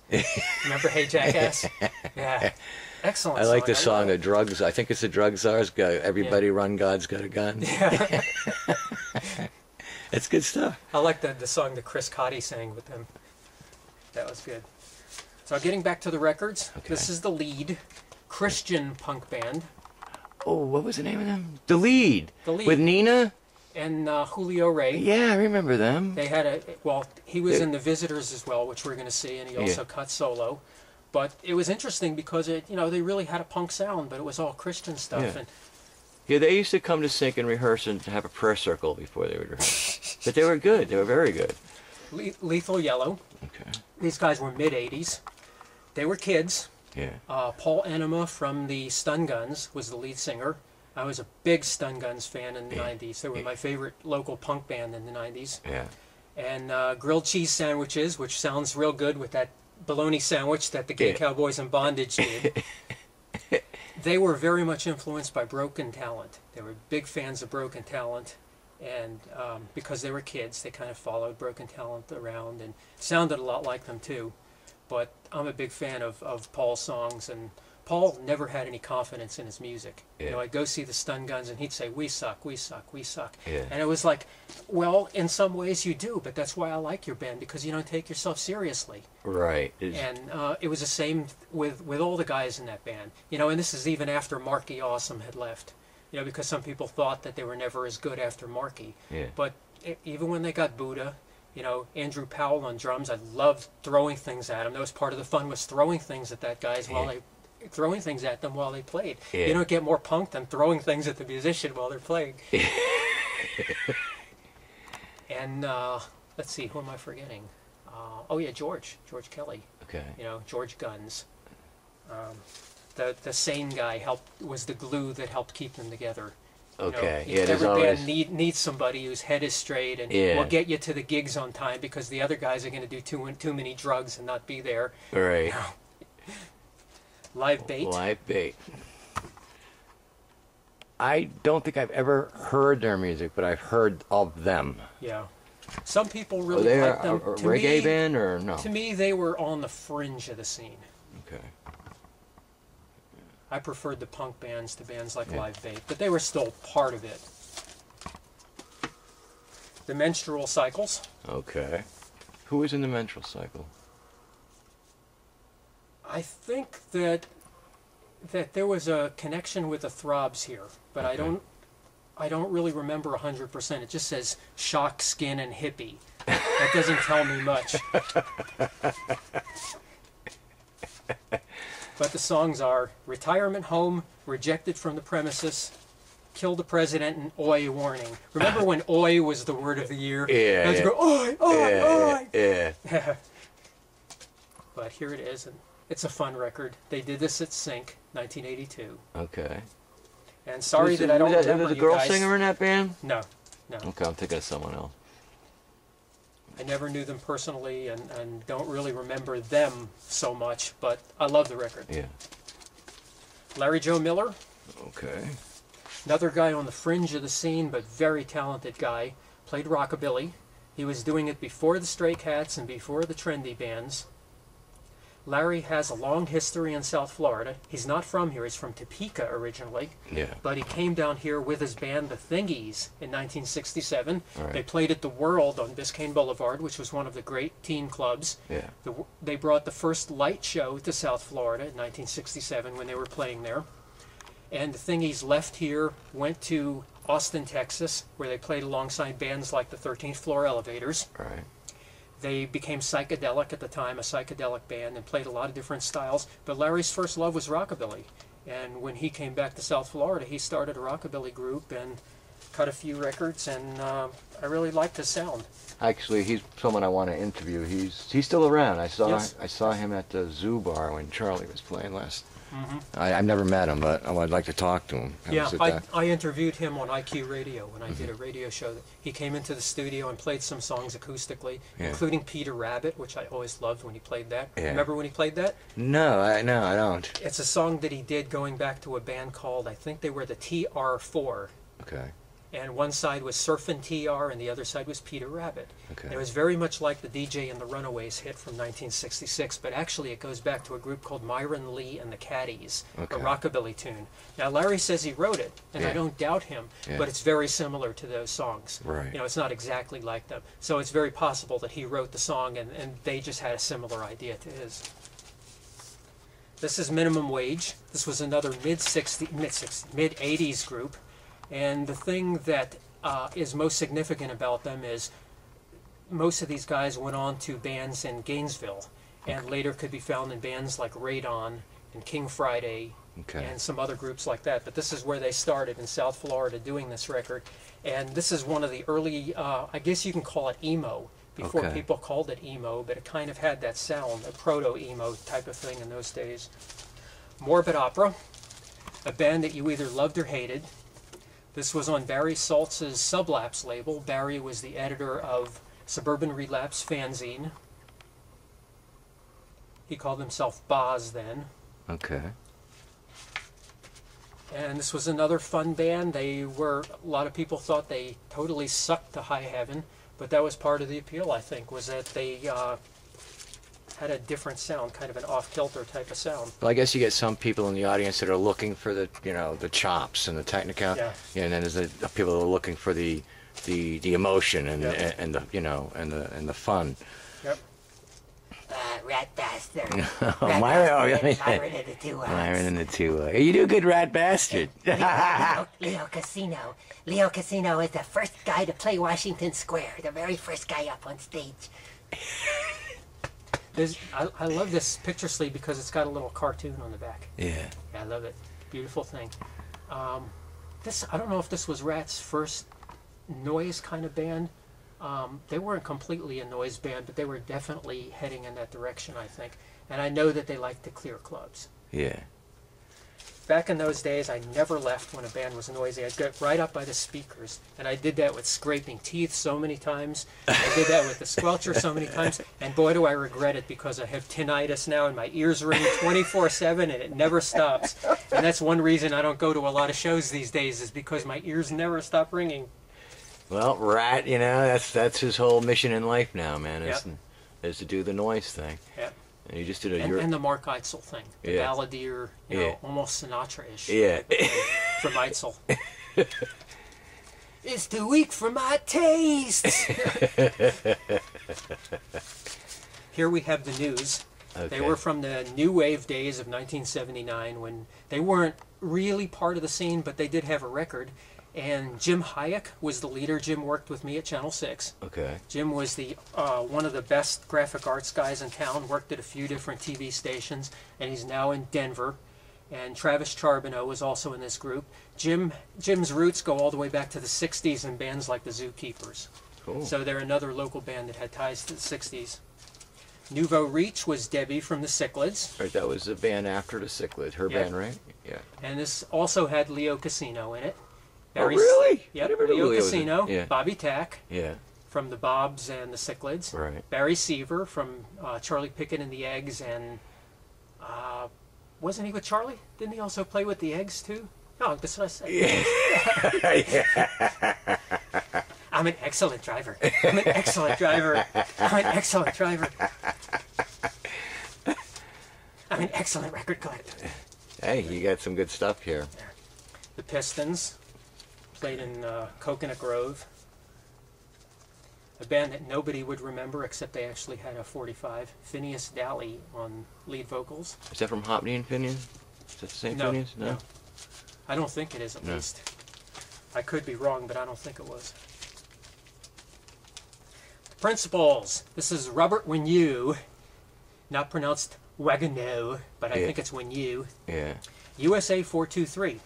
This was 1980. It was right after the USA hockey team shocked the world in the Olympics, and USA 423 was actually the score of the USA hockey team winning 4-3. So he made it 423. Oh, cool. And he had a nice little chorus on here. Well, fuck you, Mother Russia. We knew that we could crush ya. Yeah. So even though Robert Wignew wasn't really a punk rock guy, he did make a punk rock record. Yeah. And he had a follow-up which wasn't nearly as good, but this is the one that I really liked. And this was in some stores for about 15 minutes. Yeah. Actually, Y&T did sell this one. And I think that's where I bought it, was Y&T. Radio Berlin, representing the electronic side of our local scene. Okay. This was on a label out of Fort Lauderdale. Who was in Radio Berlin? On the record was Frank Lardino, Jeff Marcus, Vinnie Scrimenti, and Michael Green. I don't think I actually met any of those guys. Okay. If I did, I don't recall. Why do you think, like, the powers that be in the music business, like in LA or New York, never actually came down here and actually scoped out the scene, or did they? And that particular scene, I don't think they did. Yeah. I think part of it is because it was such a DIY scene. Yeah. That for them to come down and find bands that are already putting out their own records and already promoting themselves, what's the purpose? They did in the 60s because even if a band had a local record, they would pick it up for a major label. They did that a lot in the 90s too. People would come down and scope out bands, and they would maybe go on a major indie back then, because there were indies labels that actually were becoming pretty big at the time. Right. If you look at a Sub Pop type of label, and plenty of other labels like that. You know, Charlie Pickett getting on Twin Tone is another example. Yeah. Where it's not a local to here label, but it's a local to their label, but it's something that certainly is getting distributed all around the country. Right. So it was really nice to be able to get a label on that, on a label like that. And especially with the punk scene, where a band in the 90s like Jobbernow could be on Dr. Strange. So even though Dr. Strange is a tiny label, it still would get distributed nationally. And really the same with anything on Stiff Pole out of Tampa St. Pete, where it would be distributed nationally. Or No Idea out of Gainesville, where Var had such a reach with his fanzine that really people in any state in the country would be able to order from him. The Reactions. Let's talk about the Reactions. One of my favorite local bands.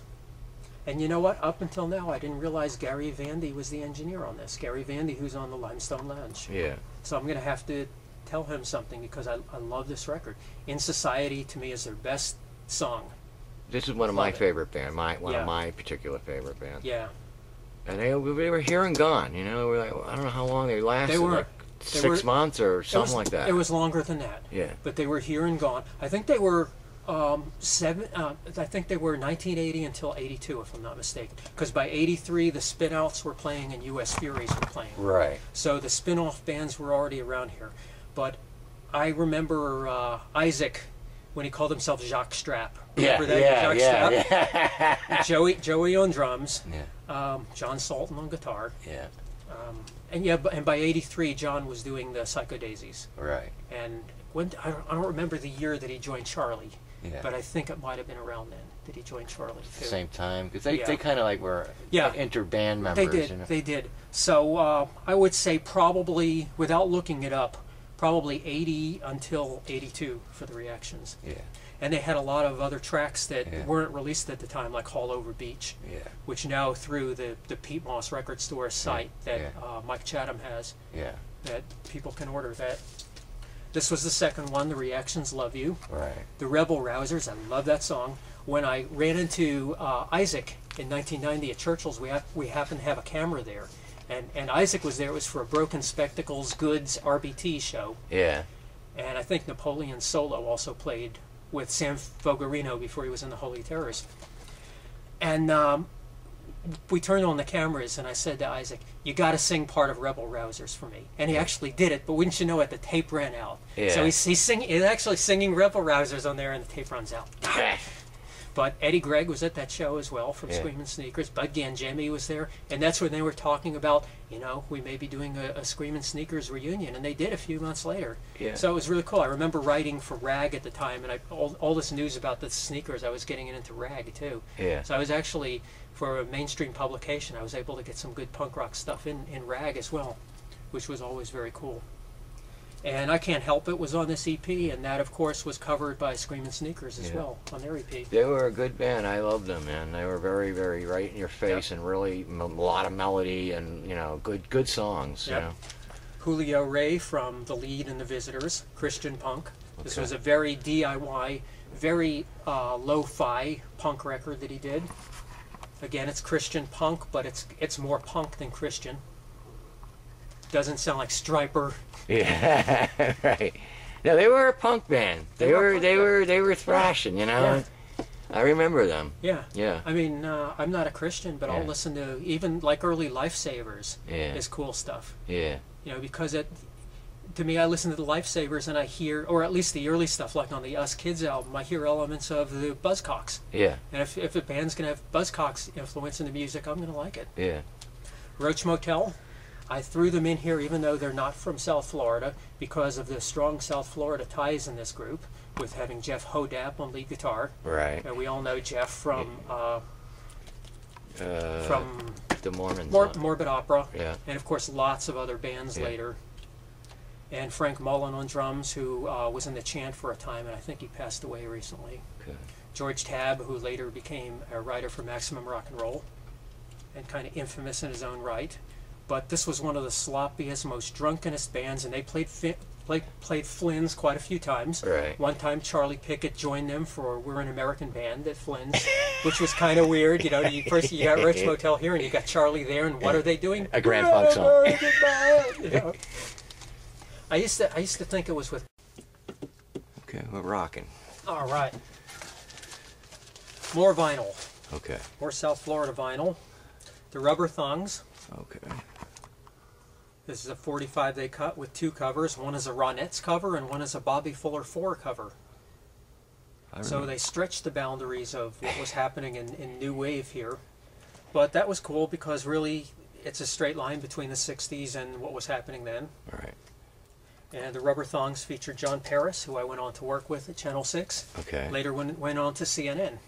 Oh. And John's wife Lynn as well. Yeah. They were also on The Land That Time Forgot and played at that strange John Lennon thing. I remember seeing them a lot. They were another one of the bands I John liked. is a super nice guy, Yeah. real nice guy. He was kind of made a scapegoat at Channel 6, which was sad. Why? It may have been Channel 4 at the time. I don't remember if it was before or after the switch, but there were times when people took a fall for things at the station, and I think John was doing a good job, but I don't know exactly what happened, but I'm glad he landed at CNN and actually wound up doing a lot better. So a lot of these guys went to Atlanta. There's another one who's in Atlanta. Sheer Smegma, also known as Teddy and the Frat Girls. This was the sticker that came with it. All right. Okay. The record says Sheer Smegma, but there is a stamp that says Teddy and the Frat Girls on it. This is one that Isaac from The Reactions was one of the engineers, I believe. Oh, really? Yes. I didn't know Isaac did engineering. Yeah. And I think with David Camp, if I'm not mistaken. Yeah, and engineered by D. Camp Ibarach. So, yeah, that's exactly it. And Club Night is the best song on here, and I remember hearing that on Radio Free Living Room. And that was one of the few times that Eric Moss stopped the song before it was finished. Because they get to the end of the song where, I don't know if it's Tracy who's singing it, or Cookie Mold, actually. I think she was singing it, but I'm not 100% sure if it was her or one of the other girls. But she gets to that part at the end where she just loses control and starts screaming, and he cut it off at the end because she was just screaming. But it sounded so great on the radio. And that was the one, you want black leather, you left me horny, I gave you Quaaludes, I held your cock.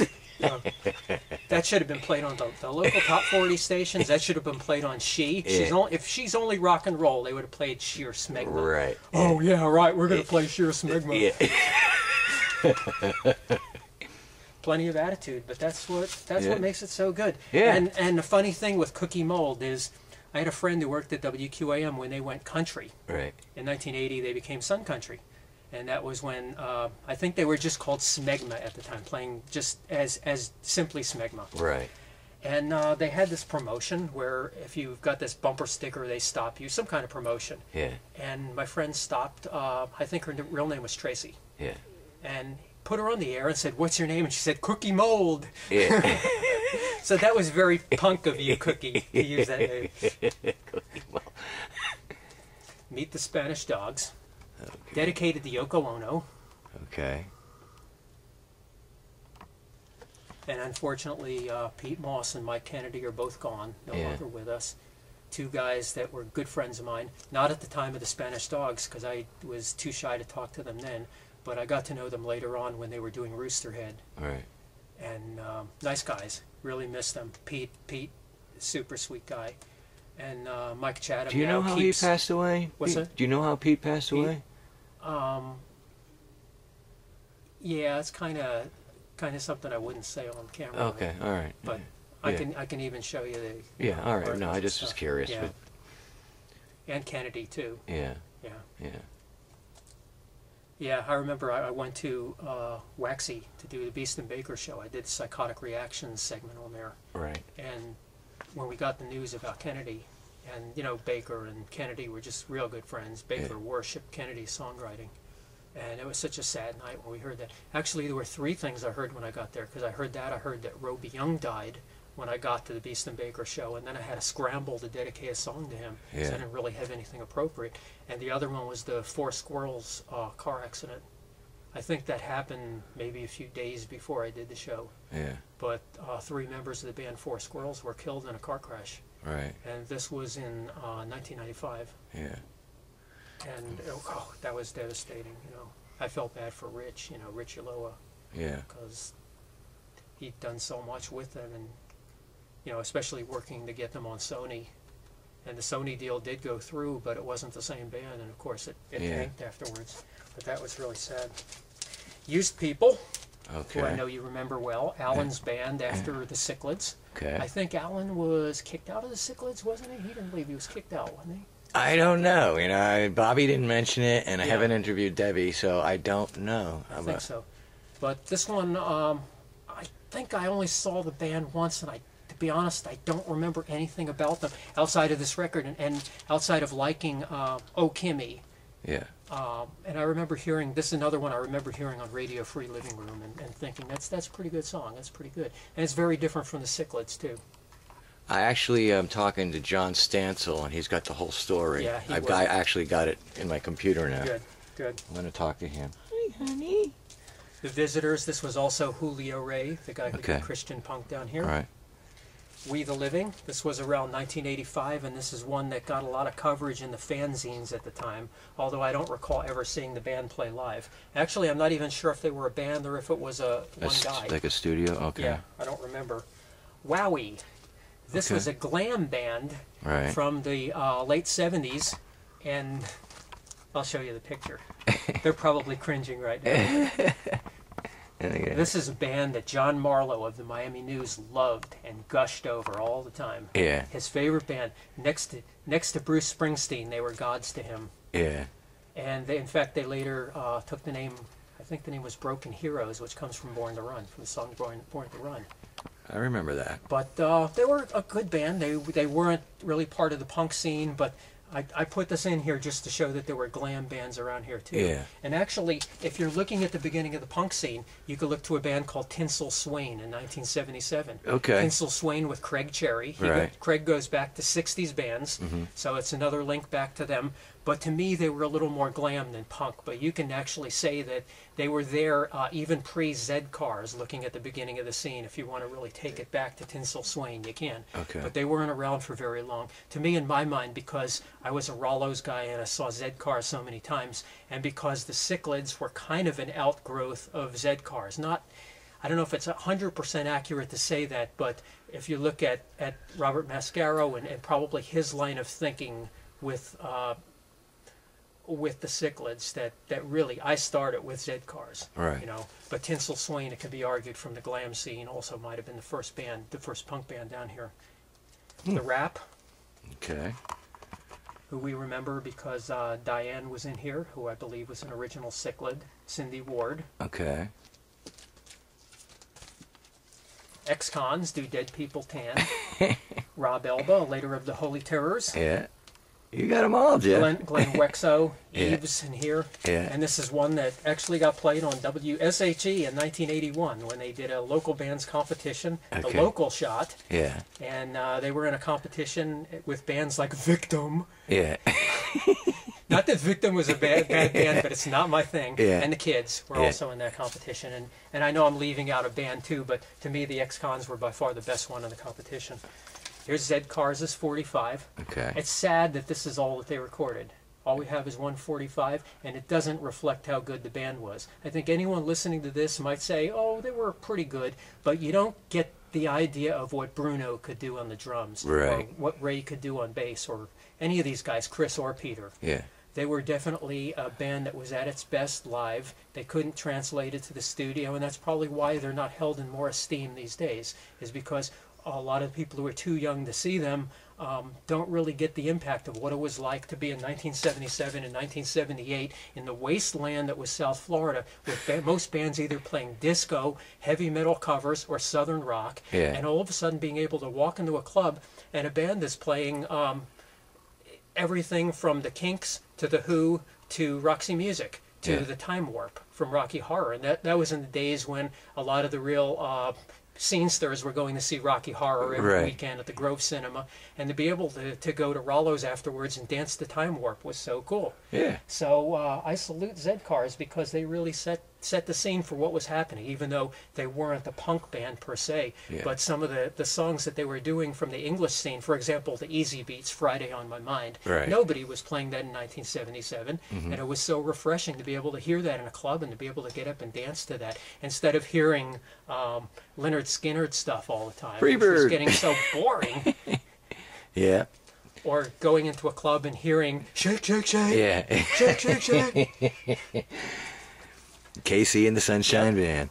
The Toys, Okay. who later became known as Z Toys, and the reason I put this in there is because they did play at Flynn's quite a bit. Yeah. They weren't. They part were of at the our- tail end. Yeah, they were at the tail. That end. was a band at after the front. My manager managed them, and I don't know what happened to them after that, but Yeah.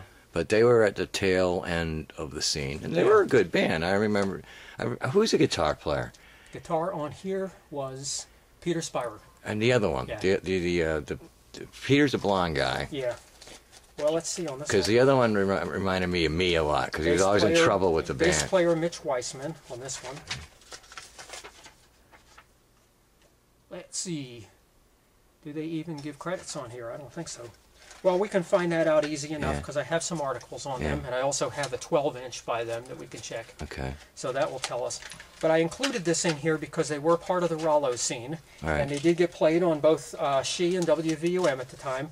And when I was at Channel 6, the one time we did actually get down the Rollos to shoot something was when Toys were in the Basement Tapes competition on MTV. Right. And that was enough of a hook to convince Channel 6 to do the story. Right. So we sent a reporter, Rod Maloney, down there, and I was the field producer because I knew I knew Flynn's very well and had been there probably 50 times by that point. Right. And went down there and field produced, and everything was pretty cool. It was for the 10 o'clock news, which we were at the time, so the band hadn't played yet. But we actually were in the club, and you see some people milling around.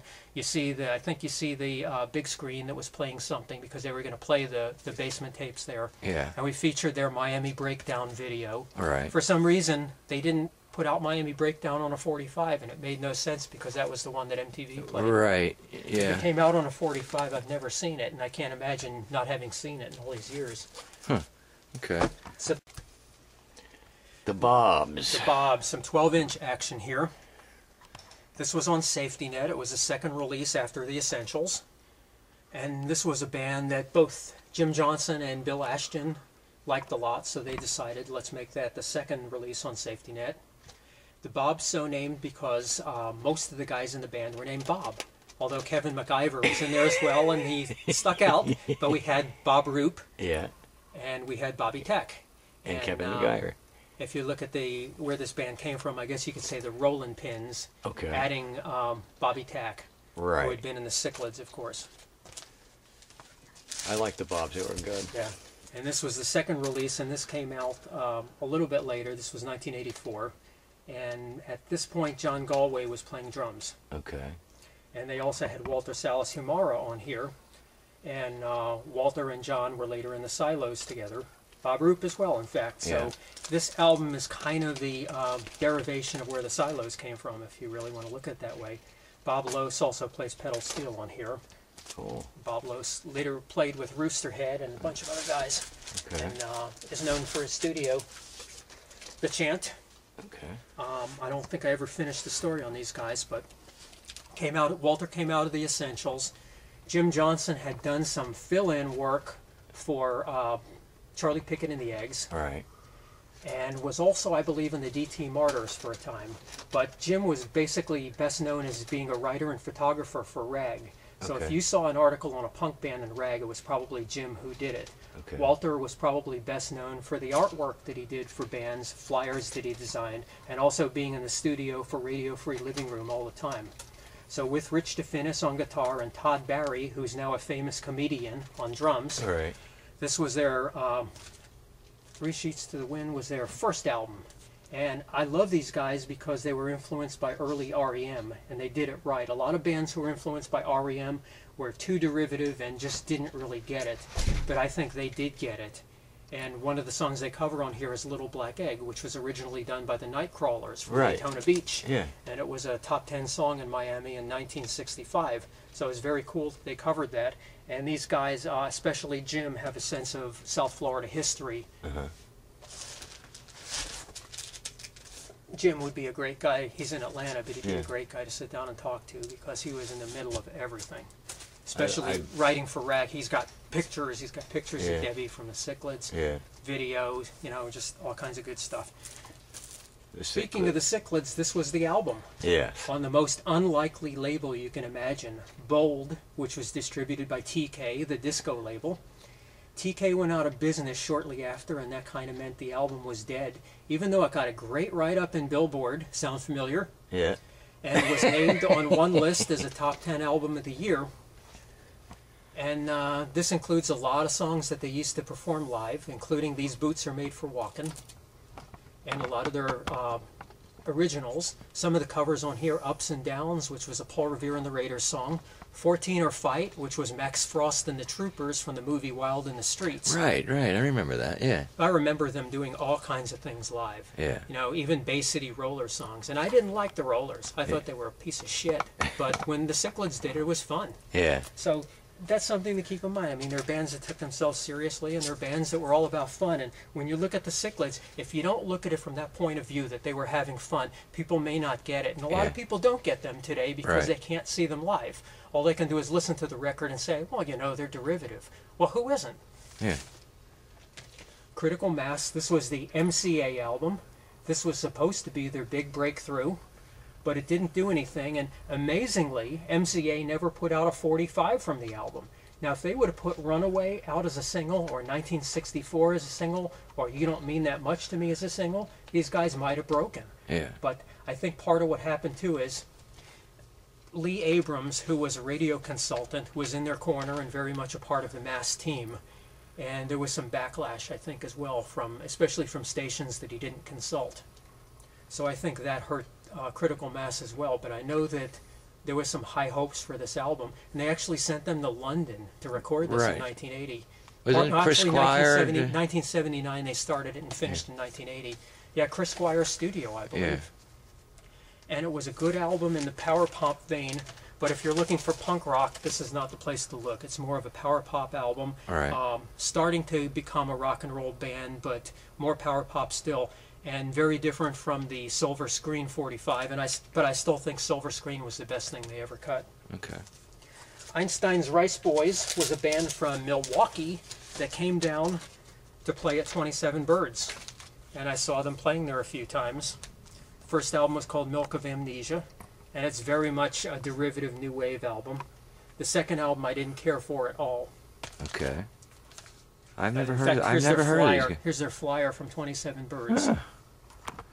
That's cool. So I consider them kind of a local band. In fact, their record label has an Old Cutler Road, Miami, Florida sticker on it.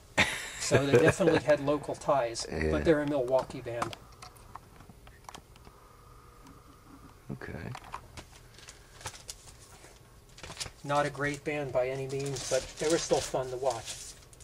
F, You Are an EP. This was the second F.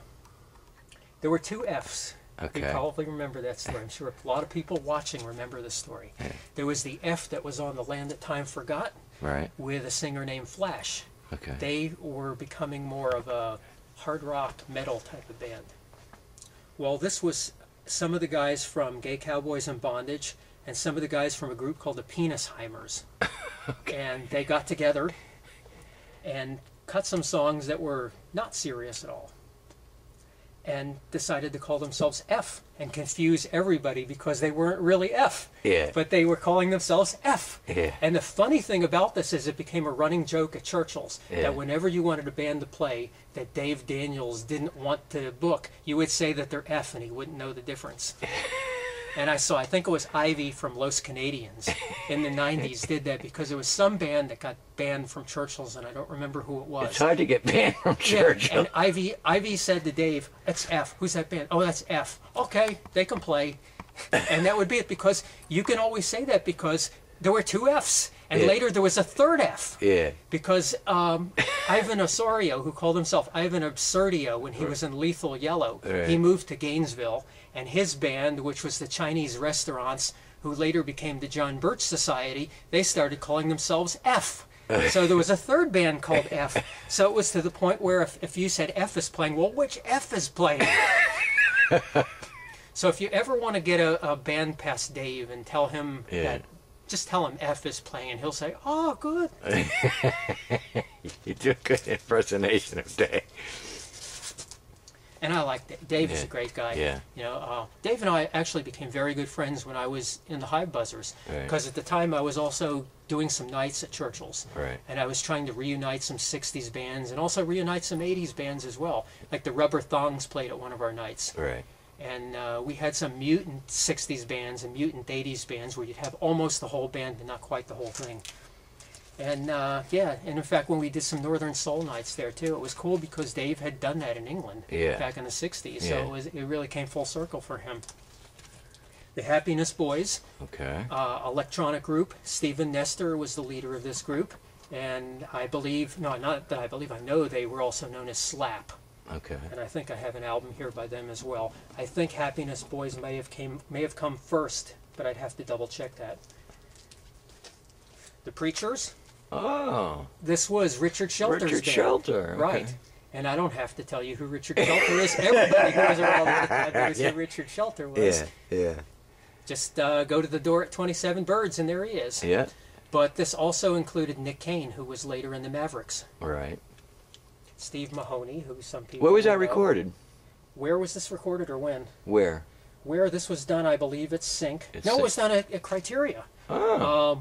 But it was mixed by Rat, by Frank Filestra. Okay. Additional engineering by Boise, Hal Spector. Yeah. And it was engineered by Bob Roop Yeah. from the Bobs. Got a lot of. We know all those guys. A lot of Jill heavy Kahn- hitters on Jill that Kahn- record. Jill Kahn took the photo, Yeah. so there's a lot of familiar names on here.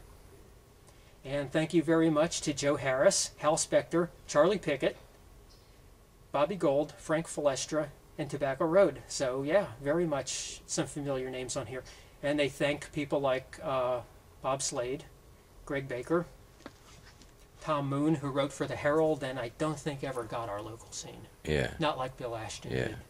He tried, but it was like when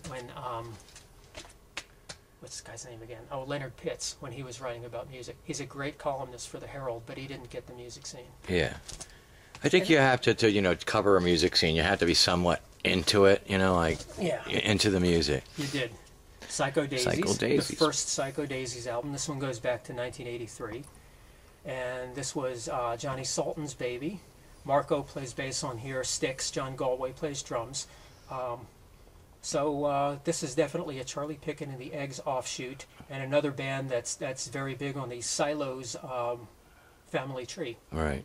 The Silos, of course, later going on to a national contract with RCA and a lot of MTV play, and Tennessee Fire, which was a great single. I didn't like everything they did, but Tennessee Fire was awesome. Slap. This Okay. was Stephen Nestor's other electronic band that was part of the scene.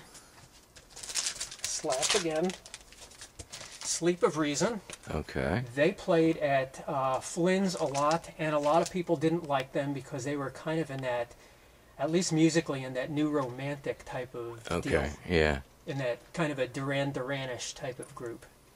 Songwriting was good, but the execution wasn't always good. Okay.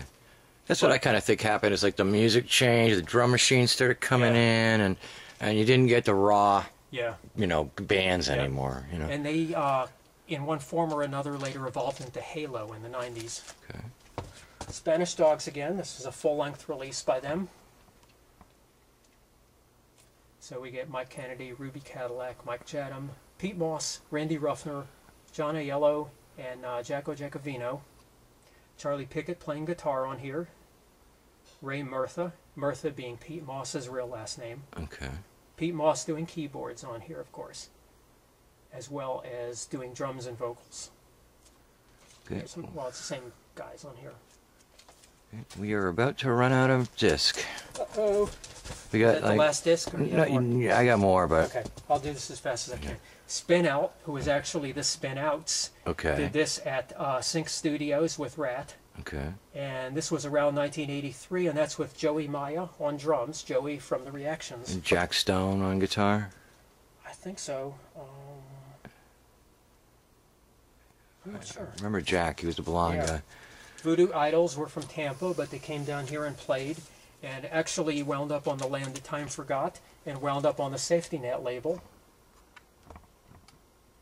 Safety Net, of course, being Bill Ashton, and later Jim Johnson having a big hand in that.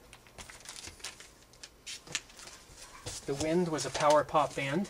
Okay. They were on the fringes of the scene, but had very strong songs. Definitely not punk, but very fast poppy songs, which I enjoyed. And The Land That Time Forgot, with artwork by Walter from The Essentials and The Chant. This was, I believe, the first South Florida compilation ever, and that includes the 60s. All right. Other parts of Florida had compilation albums in the 60s, but we didn't, so it was nice to actually have that. Bill Ashton did the liner notes on here. Uh-huh. And I think Bill and Leslie Wimmer and Ted Gottfried and a few others picked the bands, and of course the Front was one of the bands on here. Yeah. And later, when Open was, around the time when Open was toward the end, they did a tribute to The Land of Time Forgotten. They had current at the time bands covering some of these songs. And the highlight for me was the Goods covering Hire Every Hitman, which is a Spanish dog song. And I love the way they did it. Yeah. And this also included I Led Two Lives by The Eat, which was another really good song by them. Okay, that's the vinyl. Okay. There's plenty more vinyl, but that's some of the highlights. And now I'm going to... Hold on. This is... All right, go ahead. Okay. This is Blitz magazine. This was one of my contributions to the local scene. Since I wasn't a musician and didn't get up on stage and was kind of shy back in those days, what I did is I would write about some of the bands that I saw and liked, and write a column for Blitz, which was a national fanzine. And it was the first time some of those bands got any kind of national recognition was in Blitz magazine. So I was very glad I was able to do that in the early 80s. This is a shirt from the Agora's Rising Stars competition. This was from September of 1980, and it really shrank. I would have loved to have worn this today. But boy, did it shrink. Now, I'm thin, but I'm not that thin. Yeah, that's funny. This says Rising Stars Concert live at the Agora. Freewheel. Yeah. They were posers. Yeah. Talented band, but they were posers. Yeah. They didn't belong in the new wave scene. The Reactions, who I loved. Yeah. And the Kids with Johnny Depp. Yeah. WSHE. She's only rock and roll. Yeah. September 28th, 1980. Yeah. And I was so drunk at that concert that I remember afterwards puking in the parking lot of IHOP. But it was a lot of fun, and I thought the Reaction should have won, but they didn't. Yeah. Who won that? I think it was Freewheel. It was Freewheel or the Kids. It's always Freewheel or the Kids. Not that those weren't talented bands, Yeah. but it's... That's not what we're talking about. We're talking about the punk scene. This is a flyer for Flynn's. Okay. Probably my favorite club back in those days. Flynn's and 27 Birds were my favorite. I mean, we had the Balkan, which was good, Premier AOR, the New Wave Lounge, Yeah. a few nights at the Agora, Tuesday nights at the Blue Waters, a few short-lived clubs like the Blitz Club in Hialeah. We had the Benel Club, several others, but I really liked Flynn's. Yeah. Flynn's had a good vibe, good mix of people. Bob Slade. played Actually, some I great remember tunes. like Sharon Flynn, John Flynn's wife, before Richard was booking the 27 Bird, she was booking the 27 Bird. I don't remember that. Yeah, and that's when I met her, and then they went over and they got the club over there on Miami Beach. I love this flyer because this is such a punk-looking flyer. But this is the Screamin' Sneakers playing at a very un-punk venue. Summer's on the beach, Yeah, but you'll play wherever you can. that's right. Only $2 to see the Screamin' Sneakers. It's cool. And I love Lisa Nash.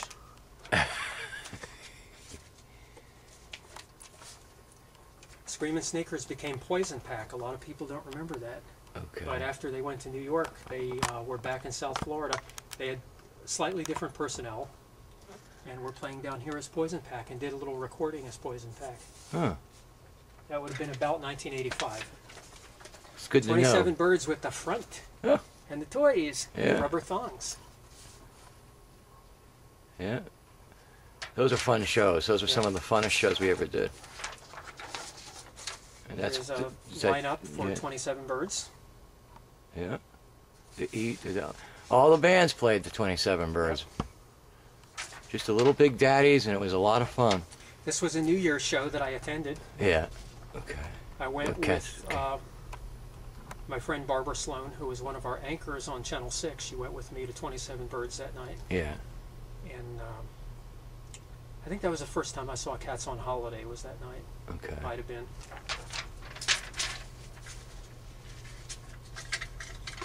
These are some original Agora buttons sometime in 1980 they were selling buttons with pictures of the bands. All right, I remember those. And You might have to get a little I closer. should have picked up all of them, but I didn't. But I'm glad I picked these up.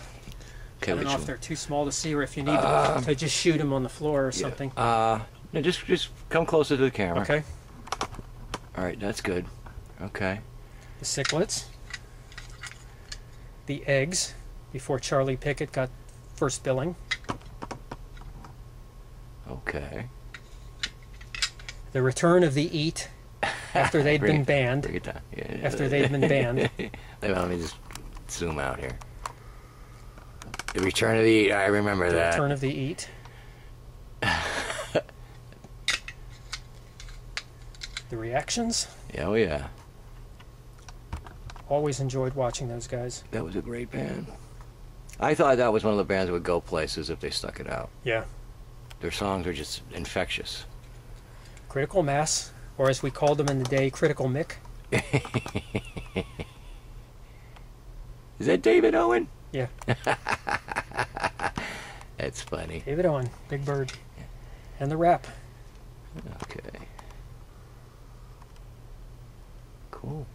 I remember there was also a button for Tar and the Nicotines. Oh, okay. But for some reason I didn't buy that one. Either that or I gave it away to somebody, I'm not sure. But I used to work with the front man, Tom Walton. I worked with him, or Tom or Ty Walton, I guess he goes. Ty, well, Yeah. I mean, I founded Tar and the Nicotines with David Jacob. Oh, really? I was in the I don't remember band with Larry Hill. Yeah, And Tar and the Nicotines, that's a bumper sticker, that's right? the bumper sticker. God, Jeff, you get it all, man. But Tom Walton and Rick Lamas both worked at WNWS when I Yeah. did. And Rick Law. Did the Rockefellers ever do a record? Yeah. Yeah, Oh yeah. cool. There's that.